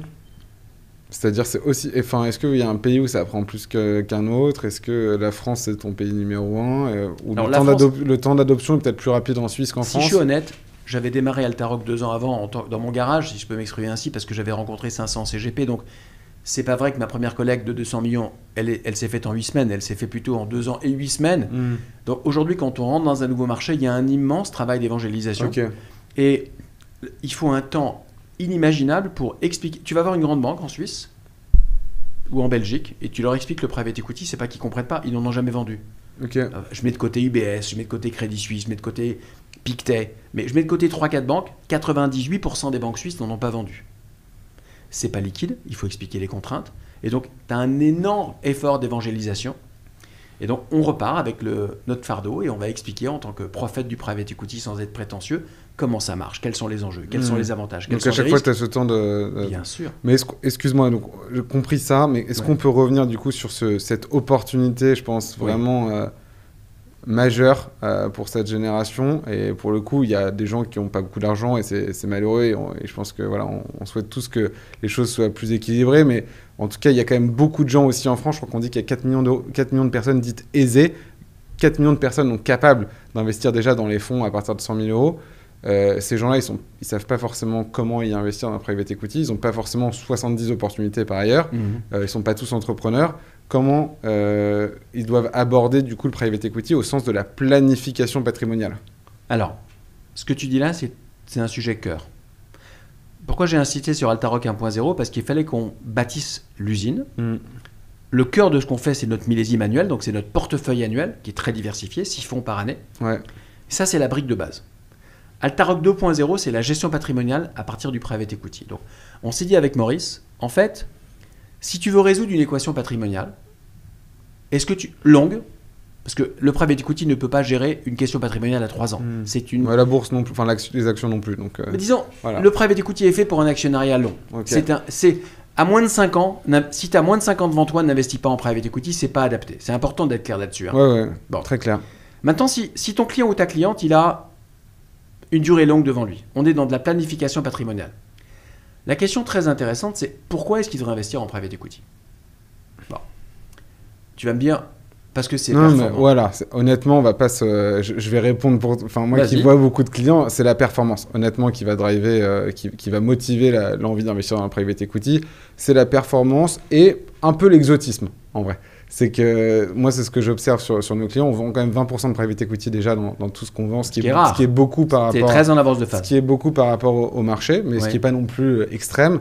Les gens qui viennent pour le private equity, c'est performance et un peu d'exotisme, c'est-à-dire ça nous distingue. Si c'est très avant-gardiste aujourd'hui. Exactement, ça nous distingue. Il n'y a pas de la conviction un peu aussi, vu que maintenant les fonds sont très spécifiques, il y a des fonds de plus en plus verts, il y en a qui sont spécialisés sur un secteur, ils font justement beaucoup de promos là-dessus. Du coup, ça peut plaire à certaines... C'est le point que tu fais, Lucas, c'est le sens aussi, parce qu'on n'en a pas parlé. Oui, c'est vrai, le sens. Disons, ça donne du sens. Ils savent où ils mettent du capital. Alors, quand ils investissent à travers des gens comme nous, ils voient où va le capital. Donc, performance et sens, je rajouterai un point, si tu me permets, moindre vol. Ouais. C'est aussi un investissement. Il est long, mais il est beaucoup moins volatile que les marchés cotés. Donc, en tout cas, historiquement, performance, sens, moindre vol. Ouais, ça, c'est un très bon argument pour les distributeurs aussi. Bien sûr. Alors, c'est une autre conversation. Voilà, c'est une autre conversation. Mais, une fois que tu as dit ça, je vais revenir sur un point très important. Si je te dis, regarde, historiquement, la bourse a livré 7-8%, d'accord ? Sur 20 ans. MSCI avec dividende, 7,5. Le private equity, moyen dans le monde, depuis 20 ans, 13,4. Source PitchBook 2023, qui est la référence mondiale du PE. Enfin, tu prends France Invest, qui est la référence, pareil. PitchBook, entre 13 et 14. PitchBook, c'est Ipsos ou Nielsen du private equity Institute. Premier quartile mondial, 22. Bon. Est-ce que mettons même un fonds moyen PE 13%, est-ce que c'est bien ? Oui et non. Alors, est-ce que c'est mieux d'avoir un fonds premier quartile à 22 qu'un fonds à 13 ? Bien sûr. Mais le vrai sujet, il n'est pas là. La vraie complexité du private equity, et j'ai commencé à l'expliquer tout à l'heure quand on a expliqué le mécanisme des appels de fonds, etc. C'est qu'en fait, dans un fonds qui dure 10 ans, ton capital, il ne travaille pas pendant 10 ans. Les gens me disent pourquoi ?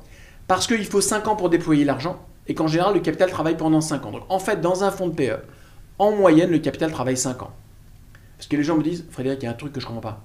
Tu me dis qu'un fonds du premier quartile européen, alors le premier quartile européen, il est plutôt à 18, quand le premier quartile US est à 22, et un fonds européen de qualité, il a fait 2 nets. Les gens me disent, je ne comprends pas. 18% de rendement. 2, ça veut dire qu'il a doublé la mise. Il a doublé la mise.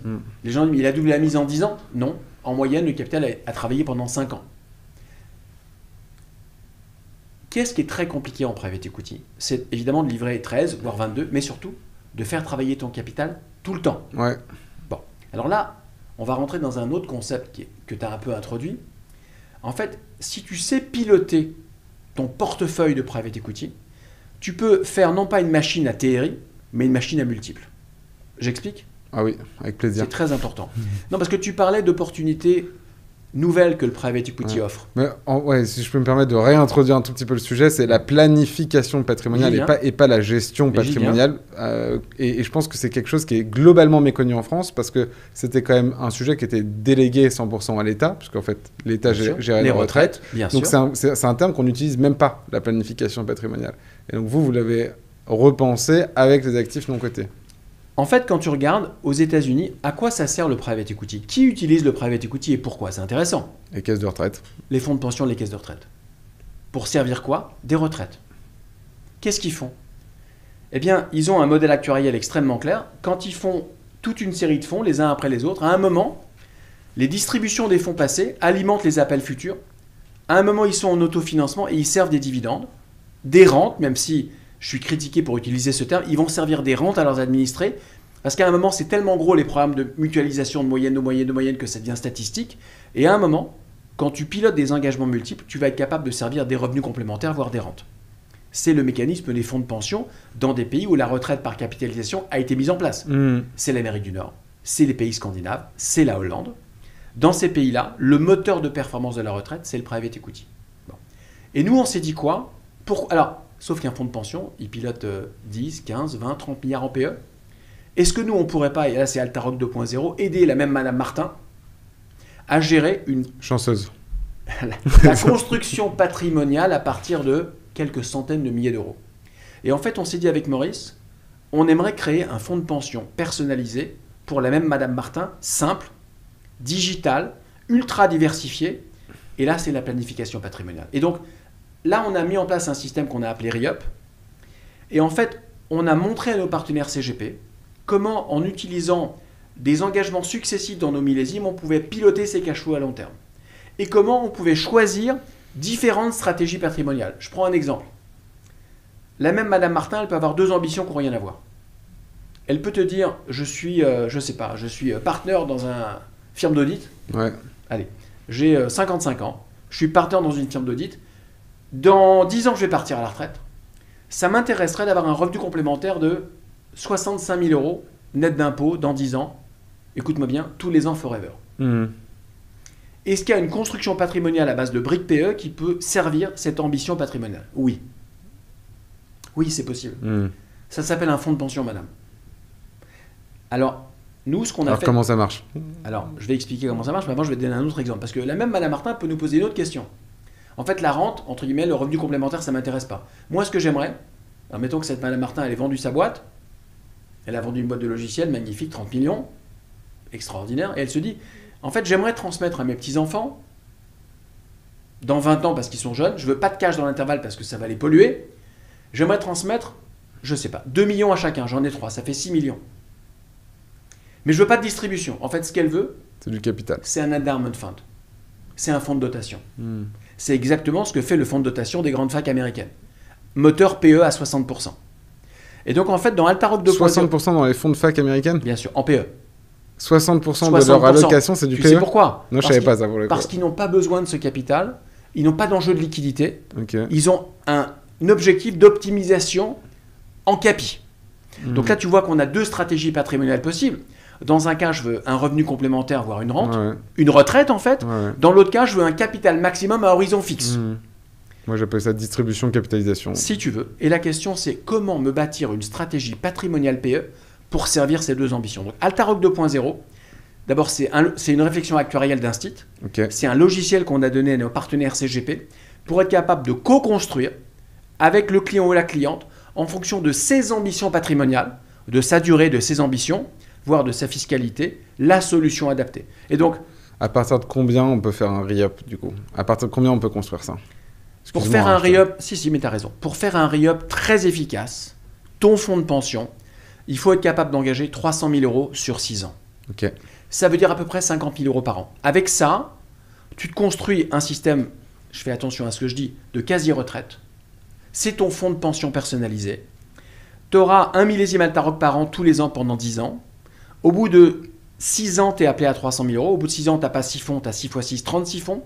Tu as à peu près 2000 boîtes. Donc ça, c'est la problématique d'allocation et de diversification qui est traitée. C'est moi qui la fabrique. Voilà. Moi, je te fais 2 choses. Oui, mais tu me la fabriques tous les ans en plus. Tous les ans, je te fabrique dans mon usine un millésime et je te montre comment les utiliser, les millésimes, pour servir la stratégie retraite.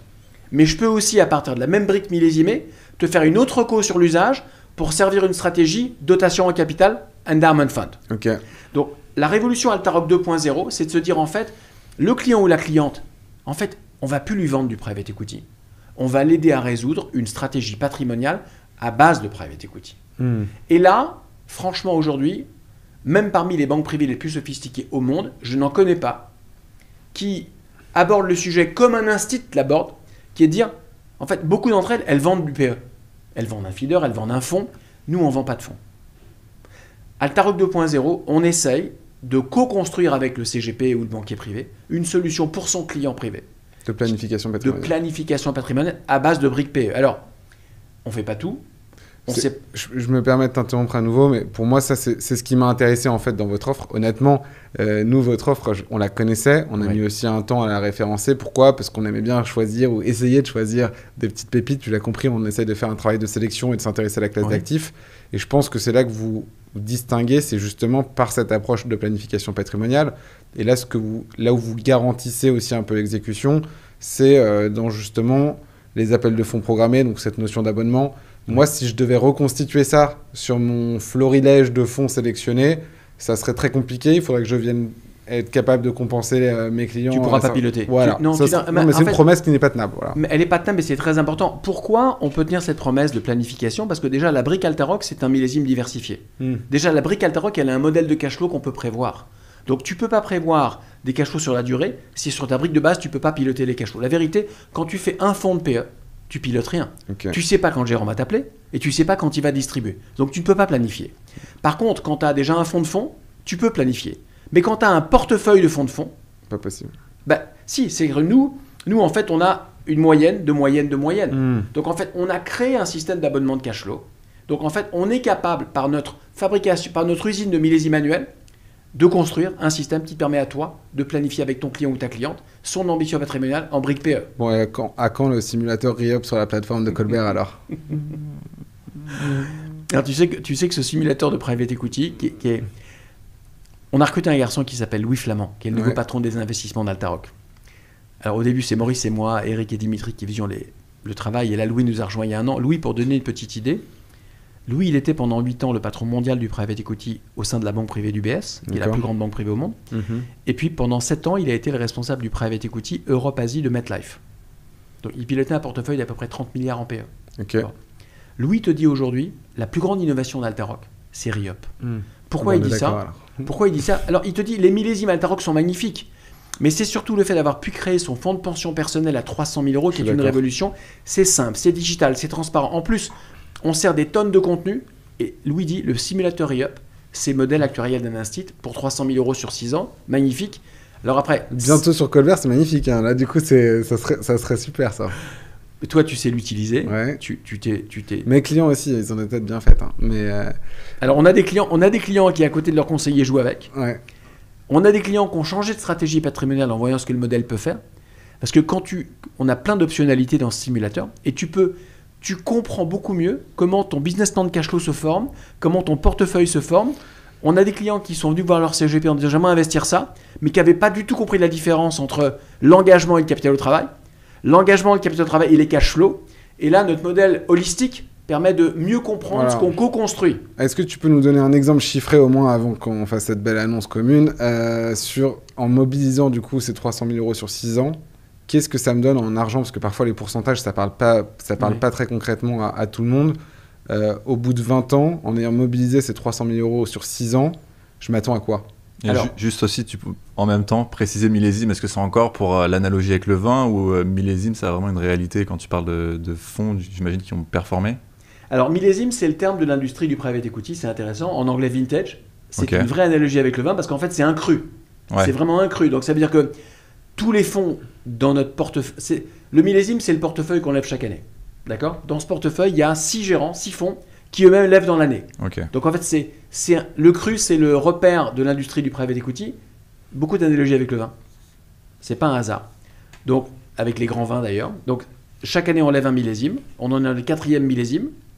On a levé 1,2 milliard, et on va lever entre 400 et 500 millions sur le 4e millésime. Donc, c'est pas un hasard. Il y a plein d'analogies avec cette industrie du vin et du vigneron qui met beaucoup de temps à savoir faire un très bon vin, et du fait que le private equity n'est pas uniquement une industrie scientifique, mais une industrie de compagnonnage. Il faut des milliers d'heures de vol pour savoir faire du bon private equity. Donc il y a beaucoup d'analogies avec le compagnonnage et le vin et l'art et la science. Mais alors, si je reviens sur ta question sur les chiffres, parfois les gens disent tu annonces des choses magiques. Non, pas du tout. On annonce que des choses mécaniques. Le private equity, en moyenne dans le monde, historiquement, sur les 20 années passées, ça a livré à peu près 13% net. Un fonds de private equity, en moyenne, a livré 1,7 fois la mise. D'accord ? Bon. Ça, c'est les benchmarks, les repères du private equity instit. 1,7. Toi, tu as pris cette moyenne pour faire tes calculs, c'est ça ? Voilà. Prenons cette moyenne pour faire ces calculs.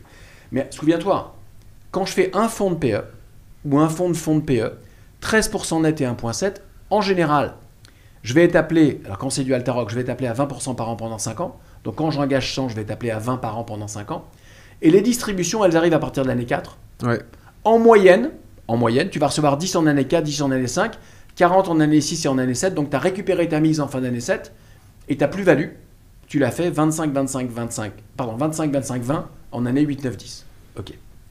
La question, c'est avec cette séquence de cash flow, si je fais une analogie avec un Lego, avec cette brique de base de Lego, comment je construis plein de stratégies patrimoniales différentes. C'est Re-Up. Est-ce que tu peux nous donner un chiffre un peu choquant? Ouais. Non, je veux pas donner de chiffre choquant parce que c'est pas choquant. Moi, ça m'a choqué. Non, parce que c'est mécanique. Non, mais je comprends. Si tu engages 100 000 euros par an tous les ans, donc la Madame Martin, ta cliente, elle prend 100 000 euros d'engagement dans un millésime Altaroc tous les ans. Pendant 20 ans, mettons. D'accord. Okay. En fait, elle va être appelée en cash en fin de l'année 6 à peu près à 310 000 euros, ce qu'on appelle le max drawdown. Le point bas, c'est un appel de trésorerie cumulé, il sera à 310 000 euros. À partir de l'année 7, elle va continuer à prendre un engagement de 100 000, mais les distributions des millésimes passés vont permettre de générer des distribs supérieurs à l'appel des nouveaux fonds. Donc en fait, elle continue à engager, mais elle sort plus de cash. Elle est en cash flow positive en année 8. Et à partir de l'année 10, elle atteint un régime stationnaire où ses distributions vont être en moyenne de 170 000 euros et ses appels de 100 000. En moyenne avant impôt, elle a 70 000 euros de distribution. D'accord ? Et elle continue de capitaliser. Bien sûr. Maintenant, faisons l'hypothèse que Mme Martin est à la flat tax. Alors faisons l'hypothèse que la flat tax perdure. Elle va payer 30% de plus-value sur 70. Elle va payer 21. Donc, net de flat tax, elle va recevoir 49. Okay. Donc, elle a engagé 300 000 euros sur 6 ans, à peu près 50 000 euros par an. Et si elle est en Belgique, 70 du coup. Absolument. Ouais. Petit clin d'œil à la cliente qui se reconnaîtra peut-être. Voilà. Voilà. Et elle va toucher 49 000 euros net d'impôt à partir de l'année 10. Ce que les gens n'ont pas réalisé, c'est que cette séquence de TRI, ça ne fait que 13%. C'est pas parce qu'on concatène les millésimes que ça améliore le TRI. C'est juste qu'on a fabriqué une séquence de cash flow par notre usine qui fabrique des millésimes annuels, qui sécurise quelque part la distribution de 49 000 euros par an. Mais je comprends ce que tu dis, que c'est mécanique, etc. Mais en fait, c'est des chiffres qui quand même demandent de l'abstraction. C'est des maths, ça demande quand même de l'abstraction. C'est un fonds de pension. Hein. Et ça demande de l'abstraction. Voilà, c'est des maths. Et donc, c'est bien de parler de chiffres concrets. Pourquoi les gens te disent c'est magique ? C'est parce que le cerveau, et c'est prouvé d'ailleurs, n'est pas capable, ou en tout cas par défaut, de conceptualiser exactement à quel point ça peut faire la différence. C'est un peu les intérêts composés, les fameuses expressions autour de ça. Il y en a 2-3, je ne vais pas les citer, tout le monde les cite. Oui. Mais il y a quand même une forme d'abstraction. Et moi, je me rends compte, je parle souvent de pourcentage. C'est mieux de parler de chiffres en valeur absolue, parce que là, on se rend vraiment compte de la magie des maths. Mais, alors, attends, parce que la mais magie les maths, c'est aussi mécanique. C'est très mécanique. Là, on est exactement dans le cœur d'un fonds de pension. C'est exactement ce qu'il fait, sauf qu'il abonde pas 100 000 euros par an. Il abonde 1 milliard par an tous les ans. Mais on n'est pas en train... En fait, Altaroc n'invente rien. La vraie invention, c'est quoi ? C'est qu'on a rendu accessible le fonds de pension personnalisé à 300 000 euros. C'est ça la révolution. Ouais, c'est ça. Et qu'on peut l'acheter par son CGP. Ça, c'est la révolution. Maintenant, si tu me dis, Madame Martin, en fait, c'est pas la rente qu'elle veut. C'est pas le revenu récurrent. Elle veut la full capi. Ouais. Écoute bien. Prenons la même Madame Martin sur 20 ans. Elle peut aller chercher 4 fois et demi la mise. C'est monstrueux. Mais non, c'est très simple. En fait, là où c'est puissant, Re-Up. Ça veut dire 1,4 million après. Oui, tout à fait. Enfin non, parce qu'elle va faire 4 fois la mise sur 300 000 au travail. Oui, c'est ça, pardon. Tout à fait. Pourquoi 1,4 million en partant de... Parce qu'elle ne parle pas de 100 000. Parce qu'elle parle pas de 100 000. Elle va mettre 300 000 euros au travail. Il a tout à fait raison, Gustave. Okay. Elle va être tirée de 300 000 euros sur 6 ans. Et elle va récupérer 4,5 fois 300 000 euros. 1,4 million. Okay. Sur des bases de TRI moyennes. C'est-à-dire 13%. qu'on ne s'enflamme pas sur les... Bon, mais on n'est pas exactement. Juste pour on a bien compris le Re-Up. Apparemment, ce sera bientôt disponible sur colbert.co. Et je pense que c'est clé, honnêtement, pour tous nos clients qui ont la chance de pouvoir mobiliser ce niveau de capital. L'opportunité d'une génération, tu disais, Gustave, là où c'est fabuleux, c'est qu'en fait, maintenant que le private equity de qualité instit est accessible, ce qui est génial, c'est que si tu commences à planifier et que tu dis j'ai 20... Parce qu'il y a un paquet de gens que je vois aujourd'hui, ils me disent pourquoi on ne vous a pas vu il y a 20 ans ? Ils ont compris un truc. Ils ont compris qu'en fait, ils ont raté 20 ans de Re-Up. Ah bah oui. Et là où ton point est vraiment très puissant, et mon associé Maurice Chénieux, qu'est-ce qu'il dit ? Il dit en fait, on a rendu la capitalisation accessible aux clients privés. La machine à multiples, on l'a rendue accessible, pas la machine à TRI. Ce qui est puissant, c'est la machine à multiples. Parce que faire 4 fois et demi la mise sur 20 ans, c'est juste 13% par an. Il faut 6 ans pour amorcer la machine et derrière ça travaille. Il n'y a pas de magie. Par contre, ce qui est compliqué, c'est que si tu n'as pas un fabricant de millésimes manuel, si tu n'as pas montré comment engager, si tu n'as pas montré comment piloter les appels de fonds, s'il ne sait pas servir tes distributions, s'il ne sait pas les réemployer avec un contenu magnifique, tu ne peux pas le faire. C'est là que tu es content d'avoir une bonne tuyauterie. On a fait toute la tuyauterie. Voilà. On te l'a mis à disposition. C'est toi qui l'as. Ouais. C'est toi qui peux la présenter à tes clients. Et c'est ça l'opportunité d'une génération. C'est de construire un capital long, construire à partir d'une dotation PE un capital long, quelque part en retailisant le fonds de pension ou le fonds de dotation. C'est ça qui est révolutionnaire. Ok, bah écoute, très clair là-dessus. Peut-être avant de terminer, parce que je pense qu'on a couvert pas mal de sujets. Merci d'avoir partagé aussi les anecdotes personnelles. C'était utile, je pense. On finira avec une question qui me démange un peu depuis le début, mais vas-y, je te laisse continuer. Attends, j'avais juste une question quand même sur le fonds actuel. Est-ce que c'est un bon millésime? Est-ce qu'on est plutôt 95 ou 93 du coup sur le millésime actuel? Est-ce que c'est un bon moment de démarrer ou il faut attendre l'année prochaine, à ton avis, Frédéric? Parce que j'ai pas envie de tomber sur 93 moi si je démarre. Je pense qu'il n'y a pas de bon moment en PE. Mais alors, si ça, c'est une réponse de Suisse pour une boîte fondée en France. Non, tu me poses la question, est-ce que le millésime 24 sera meilleur que le 25 ou le 26? Je vais te dire la vérité, je ne sais pas. Ce que je peux te dire avec confiance, c'est que les gérants qu'on a choisis cette année, d'après nous, sont les meilleurs disponibles dans le monde cette année. Donc, on a choisi les meilleurs gérants dispo. Maintenant, si on revient sur Re-Up, tu te souviens, si tu en fais un tous les ans, finalement, tu es totalement insensible. Oui, tu lisses ton point d'entrée. Tu as totalement lissé les points d'entrée. Ok, donc mais j'ai quand même envie toujours, parce que je suis humain, j'ai envie de savoir. Alors, toi qui aimes bien shpiler un petit peu, ce que disent les experts aujourd'hui, c'est qu'on a quand même eu un réajustement des valeurs depuis 2 ans en private equity et qu'aujourd'hui, on est sur des points bas. On a retrouvé en valo les points d'il y a 10 ans. Donc, grosso modo, si tu regardes les multiples moyens d'EBITDA, qui est un peu la référence, on est à peu près à 9 fois. Okay. On était à 12 fois il y a 2 ans. Okay. On était à 9 fois il y a 15 ans, 14-15 ans. Donc, on a retrouvé des points d'entrée très attractifs. Donc, on est à peu près 25% moins cher qu'il y a 3 ans. Exactement. Et du coup, on est 25% et c'est pour ça que... Et c'est pour ça peut-être que la stratégie a un peu évolué. Si j'ai regardé un peu les millésimes, je crois que vous étiez un peu secondaire, co-invest il y a quelques temps. Et là, on voit quasiment que du growth, donc c'est de la croissance. Growth et buyout. On n'a pas tellement changé. On est 1/3 de growth, 2/3 de buyout. C'est un très bon moment pour rentrer sur le marché. Okay. Ajustement des prix, mais surtout, je reviens, surtout dans Re-Up. En fait, dans Re-Up, tu ne te poses plus la question de savoir est-ce que je rentre maintenant. Non, mais la planification patrimoniale, je pense qu'on lui a laissé une belle place et j'en suis convaincu, mais c'est quand même important de comprendre qu'il y a la planification patrimoniale et il y a l'investissement. Et l'investissement, donc là, on est revenu sur les basses questions de TRI, mais c'est quand même intéressant de savoir si on est sur un bon millésime.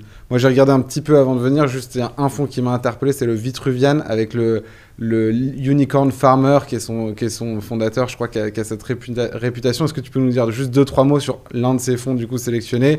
Pourquoi on l'appelle comme ça? Qu'est-ce qu'il a fait comme deal? Vitruvian, c'est un fonds de growth, donc c'est un fonds qui est essentiellement minoritaire dans ses lignes, qui recourt très peu à l'effet de levier pour générer la performance et qui cherche à accompagner des boîtes qui font plus de 100 millions d'euros de chiffre d'affaires et qui sont en hyper-croissance. Okay. On va dire 40% de croissance de la top line. Déjà, c'est très très dur à trouver. Qui sont très peu consommatrices de capitaux, CapEx light. Il les trouve dans le logiciel, dans l'éducation, dans les services et dans la santé. Donc Vitruvian cherche dans une dizaine de sous-secteurs qu'il connaît par cœur des sociétés qui peuvent scaler, donc grandir très rapidement et qui devraient générer l'appétit des industriels quand il les aura aidés à changer de braquet. Quand elles seront passées de 100 millions d'ARR à 300-400 millions d'ARR, Vitruvian espérera les vendre à un industriel. Donc, un fonds peu connu encore du grand public. Son modèle de référence, c'est Summit aux États-Unis, qui est né il y a 40 ans. Donc, il y a 20 ans, une équipe de chez Apax a fait un spin-off, a créé Vitruvian, fabuleux fonds de growth dans les verticales qu'on adore. Summit qui est aussi dans le millésime d'ailleurs. Tout à fait. Voilà. Donc, dans le millésime actuel, il y a Summit aux US, 40 ans de track, plus de 30% de TRI net sur 40 ans, sur 37 milliards de dollars déployés. On va espérer faire mieux de 13,7 alors là-dessus. Et juste quelques exemples de boîtes aussi pour que les gens se rendent compte que derrière, il y a des vraies sociétés. Dans Vitruvian, par exemple, il y a Just Eat, Farfetch, Skyscanner. Donc voilà, c'est Flowbird. Est-ce que tu connais Flowbird? Flowbird, je connais parce que c'est les parkings. Là, tout à fait. Ça. Donc c'est une boîte qui digitalise dans le monde les systèmes de paiement dans les villes. Ouais. Donc Flowbird vient voir une ville et elle lui dit, tu as les parcs-mètres, c'est totalement analogique, c'est totalement obsolète. Avec du digital partout, tu peux optimiser les flux dans la ville, tu peux monétiser la ville, tu peux aider l'automobiliste à trouver le meilleur endroit au meilleur moment, il peut planifier son parking. Et pour la ville, c'est des écarts de revenus qui sont considérables. Il faudrait demander à Anne Hidalgo de télécharger l'application, je pense que ça serait...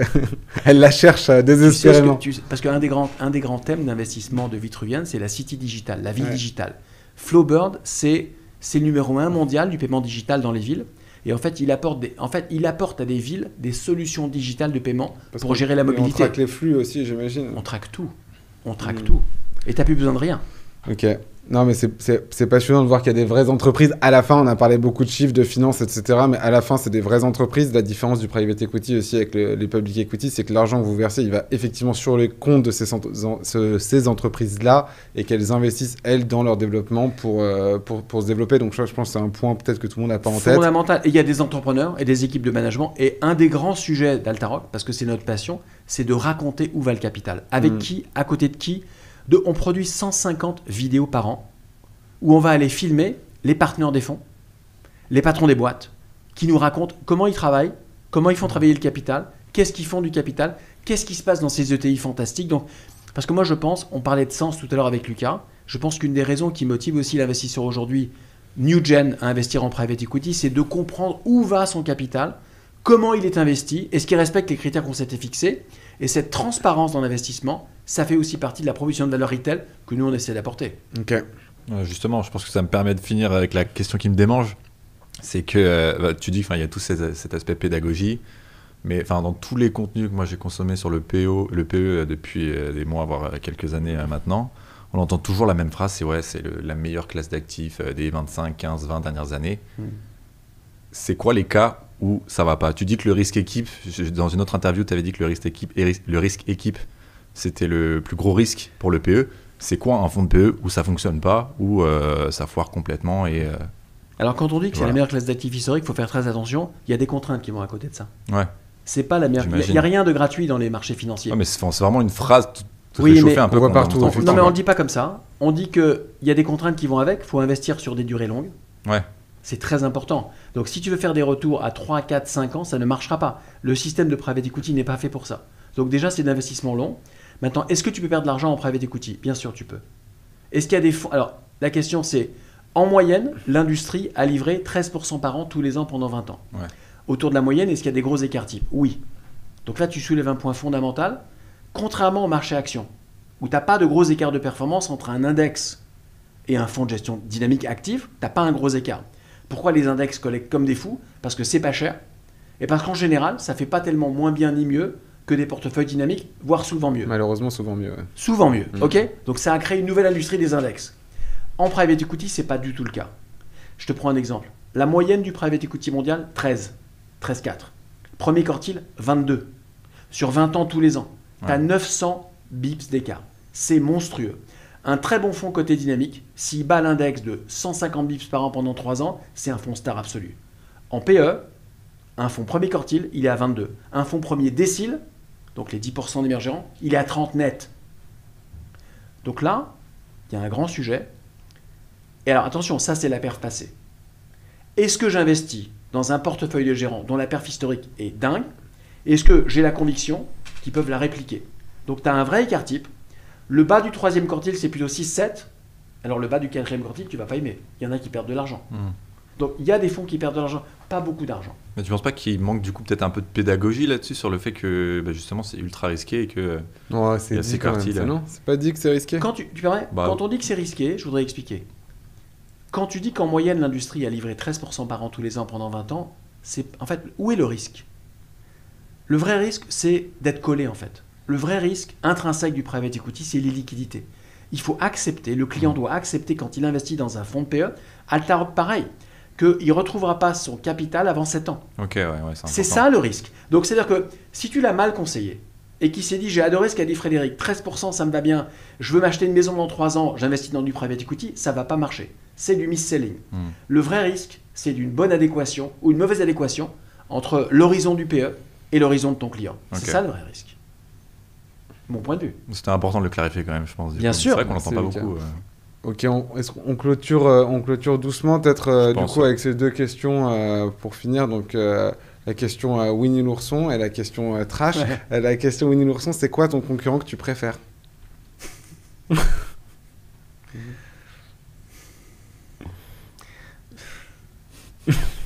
Je sens que c'est la première fois que tu réponds à une question Winnie l'ourson. Non, j'ai pas vraiment. Je dis pas qu'on n'a pas de concurrent, mais en fait, le marché est tellement naissant. En fait, la concurrence, c'est quand on va voir une grande banque qui vend pas de private equity. En fait, la concurrence, c'est que le grand distributeur, qui soit un grand CGP ou une grande banque, en fait, elle n'arrive pas à se convaincre qu'il faut y aller. En fait, c'est pas tellement la concurrence n'est pas encore. C'est prétentieux ce que je dis, mais notre enjeu n'est pas la concurrence. On est très gros dans l'industrie. Notre enjeu, c'est l'évangélisation. C'est ça. Notre enjeu, c'est créer le marché. Notre enjeu, c'est on a créé une plateforme qui est vraiment très en avance, servicielle, technologique, produit, vraiment. C'est du greenfield. On a créé un marché. Quand j'ai démarré le marché il y a 3 ans, 4 ans, les gens me disaient il n'y a pas de marché, Fred. Et moi, je disais il y a un immense marché. Notre plus gros challenge, c'est la création d'un marché. Et il y a des partenaires distributeurs, des gros CGP, des multi-FO et des banques auxquelles on explique depuis 3 ans l'importance de la classe d'actifs. C'est ça le plus gros enjeu. C'est là où on passe le plus de temps. Ouais, il faut que ça colle aussi avec leur modèle économique. Ou avec leur génération. Ou avec leur génération. Non, parce que c'est même pas un sujet de modèle économique. C'est aussi un sujet générationnel. Il y a des classes d'actifs non cotées qui rémunèrent 12% à l'entrée. Oui, alors on n'est pas... qui représentent 90 milliards d'euros d'actifs. Donc, je fais même pas de commentaire là-dessus. Non, mais je veux dire, c'est la réalité du marché retail aujourd'hui. Oui, mais ces produits-là ne nous intéressent pas du tout. Non, mais c'est intéressant. Si tu parles de distribution retail et de ton marché, c'est ce marché. C'est le marché du retail et il faut quand même tenir... On n'a pas parlé des frais, mais le private equity, ça coûte pas cher en fait par rapport à d'autres classes d'actifs d'investissement. Donc on a des retours attendus qui sont on a des retours nets qui sont très intéressants. Voilà, la classe d'actifs, elle est chère. Pourquoi elle est chère en frais, entre guillemets? Parce qu'elle est non cotée, donc il y a un immense travail. Pas par rapport à celle que je viens de te citer, par exemple. Bien sûr, mais alors... Qui est beaucoup plus importante que le private equity aujourd'hui dans l'épargne des Français. Mais le private equity dans l'épargne française, c'est à 0,1%. C'est 0, voilà. Le marché n'a pas démarré. Alors, il y a un point, tu me parles d'une question Winnie l'ourson, puisqu'on en est là. Un sujet perso, j'aurais dû commencer par là, j'ai complètement oublié. Maurice et moi, chaque année, on investit 33 millions d'euros à nous deux dans nos fonds, dans chaque fonds. Donc, c'est important ce point, j'aurais dû commencer par là, parce qu'en fait, on a parlé d'alignement d'intérêt. Tu te souviens au début de la conversation? Ouais. Qu'est-ce qui est une des recettes du private equity? L'alignement d'intérêt vertueux. Maurice et moi, on investit chaque année dans tous nos fonds. Je ne sais pas quel sera le meilleur millésime. Donc, ça veut dire que le 1, le 2, le 3, on a déjà mis 100 millions. Vous planifiez? On planifie, on fait re-up. À notre échelle, on fait exactement re-up. Donc, on est très engagé. Je suis très confortable à titre personnel. Je vais probablement mettre plus sur le prochain millésime parce que je pense que je ne suis pas assez exposé.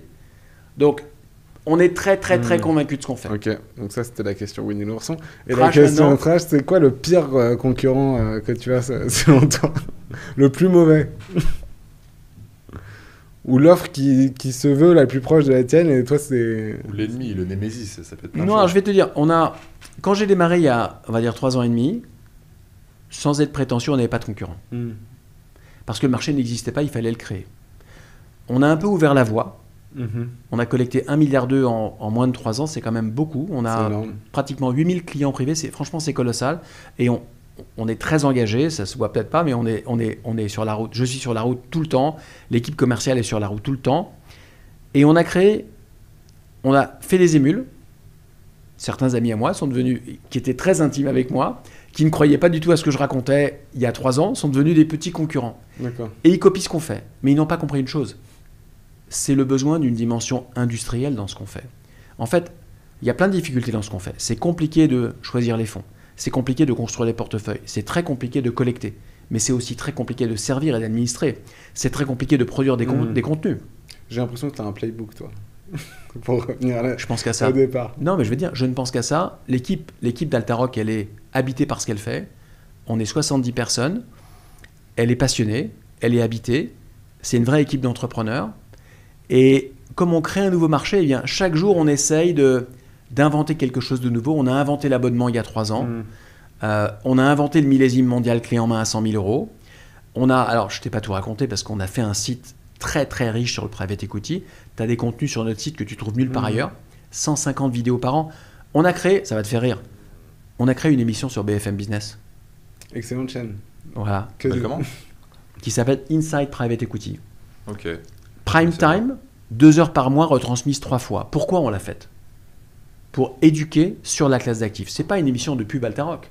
C'est une émission que nous, on fait en tant que leader de marché pour expliquer... Vous donnez la parole aux gérants, je crois. On donne la parole à des patrons de licorne, du portefeuille, à des patrons de gérants qu'on a accompagnés, à des experts mondiaux du private equity, à des consultants du monde du private equity pour que ton auditeur comprenne comment ça marche cette industrie. Parce que les gens se disent parfois, en fait, c'est nouveau le private equity. C'est un peu comme les bitcoins. Non, ça fait 60 ans que ça existe. Le PE Institute, ça fait 60 ans que ça existe. La taille du marché, 6 000 milliards de dollars de stock dans le PE. Nouveau montant déployé chaque année, 600 milliards de dollars. Les instituts redéploient chaque année 600 milliards de dollars. Industrie immense. Eh ben, nous, on veut éduquer, évangéliser. Alors, mes pires concurrents, c'est ceux qui ne comprennent pas bien ce qu'on fait, qui ont copié toutes nos presses, qui ont copié tous nos langages. Il y en a même un la semaine dernière qui a sorti un site internet à nos couleurs, avec nos logos quasiment. C'est flatteur. Ben, c'est ce que je me suis dit finalement. Bah oui, c'est ça. Je me suis dit que j'allais l'appeler pour l'attaquer, et finalement on s'est dit, ça parle bien de nous en fait. Voilà. C'est pas facile parce que ça nécessite un engagement considérable. Et en fait, tu sais, ce que j'avais pas bien réalisé, dans la question un peu trash, c'est à quel point ce serait difficile. Parce que dans le monde... Tant mieux, sinon t'aurais pas été. Je sais pas, parce que j'aime bien les défis et les challenges, mais Ouais. dans ma vie d'avant, quand tu faisais un très bon deal, tu avais à peu près 10 deals par fonds, un très bon deal pouvait changer la tête d'un fonds. Tu avais des home runs. Dans notre métier d'aujourd'hui, ça n'existe pas. Chaque jour, c'est des petites batailles. Chaque jour, on collecte des petits montants, plein de petits montants, avec pas mal de distributeurs avec lesquels on travaille conjointement. C'est un travail de retailer, instit du private equity. C'est un travail dur. Marketing, techno, service, diligence, middle, back, front. C'est la somme de ces choses qui est compliquée. Donc, parfois, nos concurrents comprennent pas bien tout ce qu'on fait, nous jalousent un peu, je dis la vérité, mais peut-être que c'est ça la marque des champions, sans être prétentieux. C'est magnifique. Donc, il y avait un grand salon patrimonial hier qui est un peu le grand forum annuel, le grand salon annuel des CGP. Il y avait 380 exposants. On a été élu meilleure société de gestion, meilleure relation partenaire CGP. Alors, les CGP disent que c'est la palme d'or de Patrimonia. C'est Alteroc qui l'a eu contre les plus gros assureurs mondiaux et contre les plus grosses sociétés de gestion mondiales. Je ne savais même pas qu'on était candidat. Ça envoie un signal. Ça, c'est aussi d'une société qui fonctionne bien, Lucas. Moi, je sais beaucoup trop de choses. Non, mais ça va. Et l'équipe était vraiment honorée. Et tu sais quoi ? Je suis rentré dans le train de Lyon on a passé 3 jours sur la foire. J'ai fait le train Lyon-Paris. Il y a 4 sociétés de gestion concurrentes qui nous ont félicités dans le train de retour pour dire franchement, bravo Alteroc.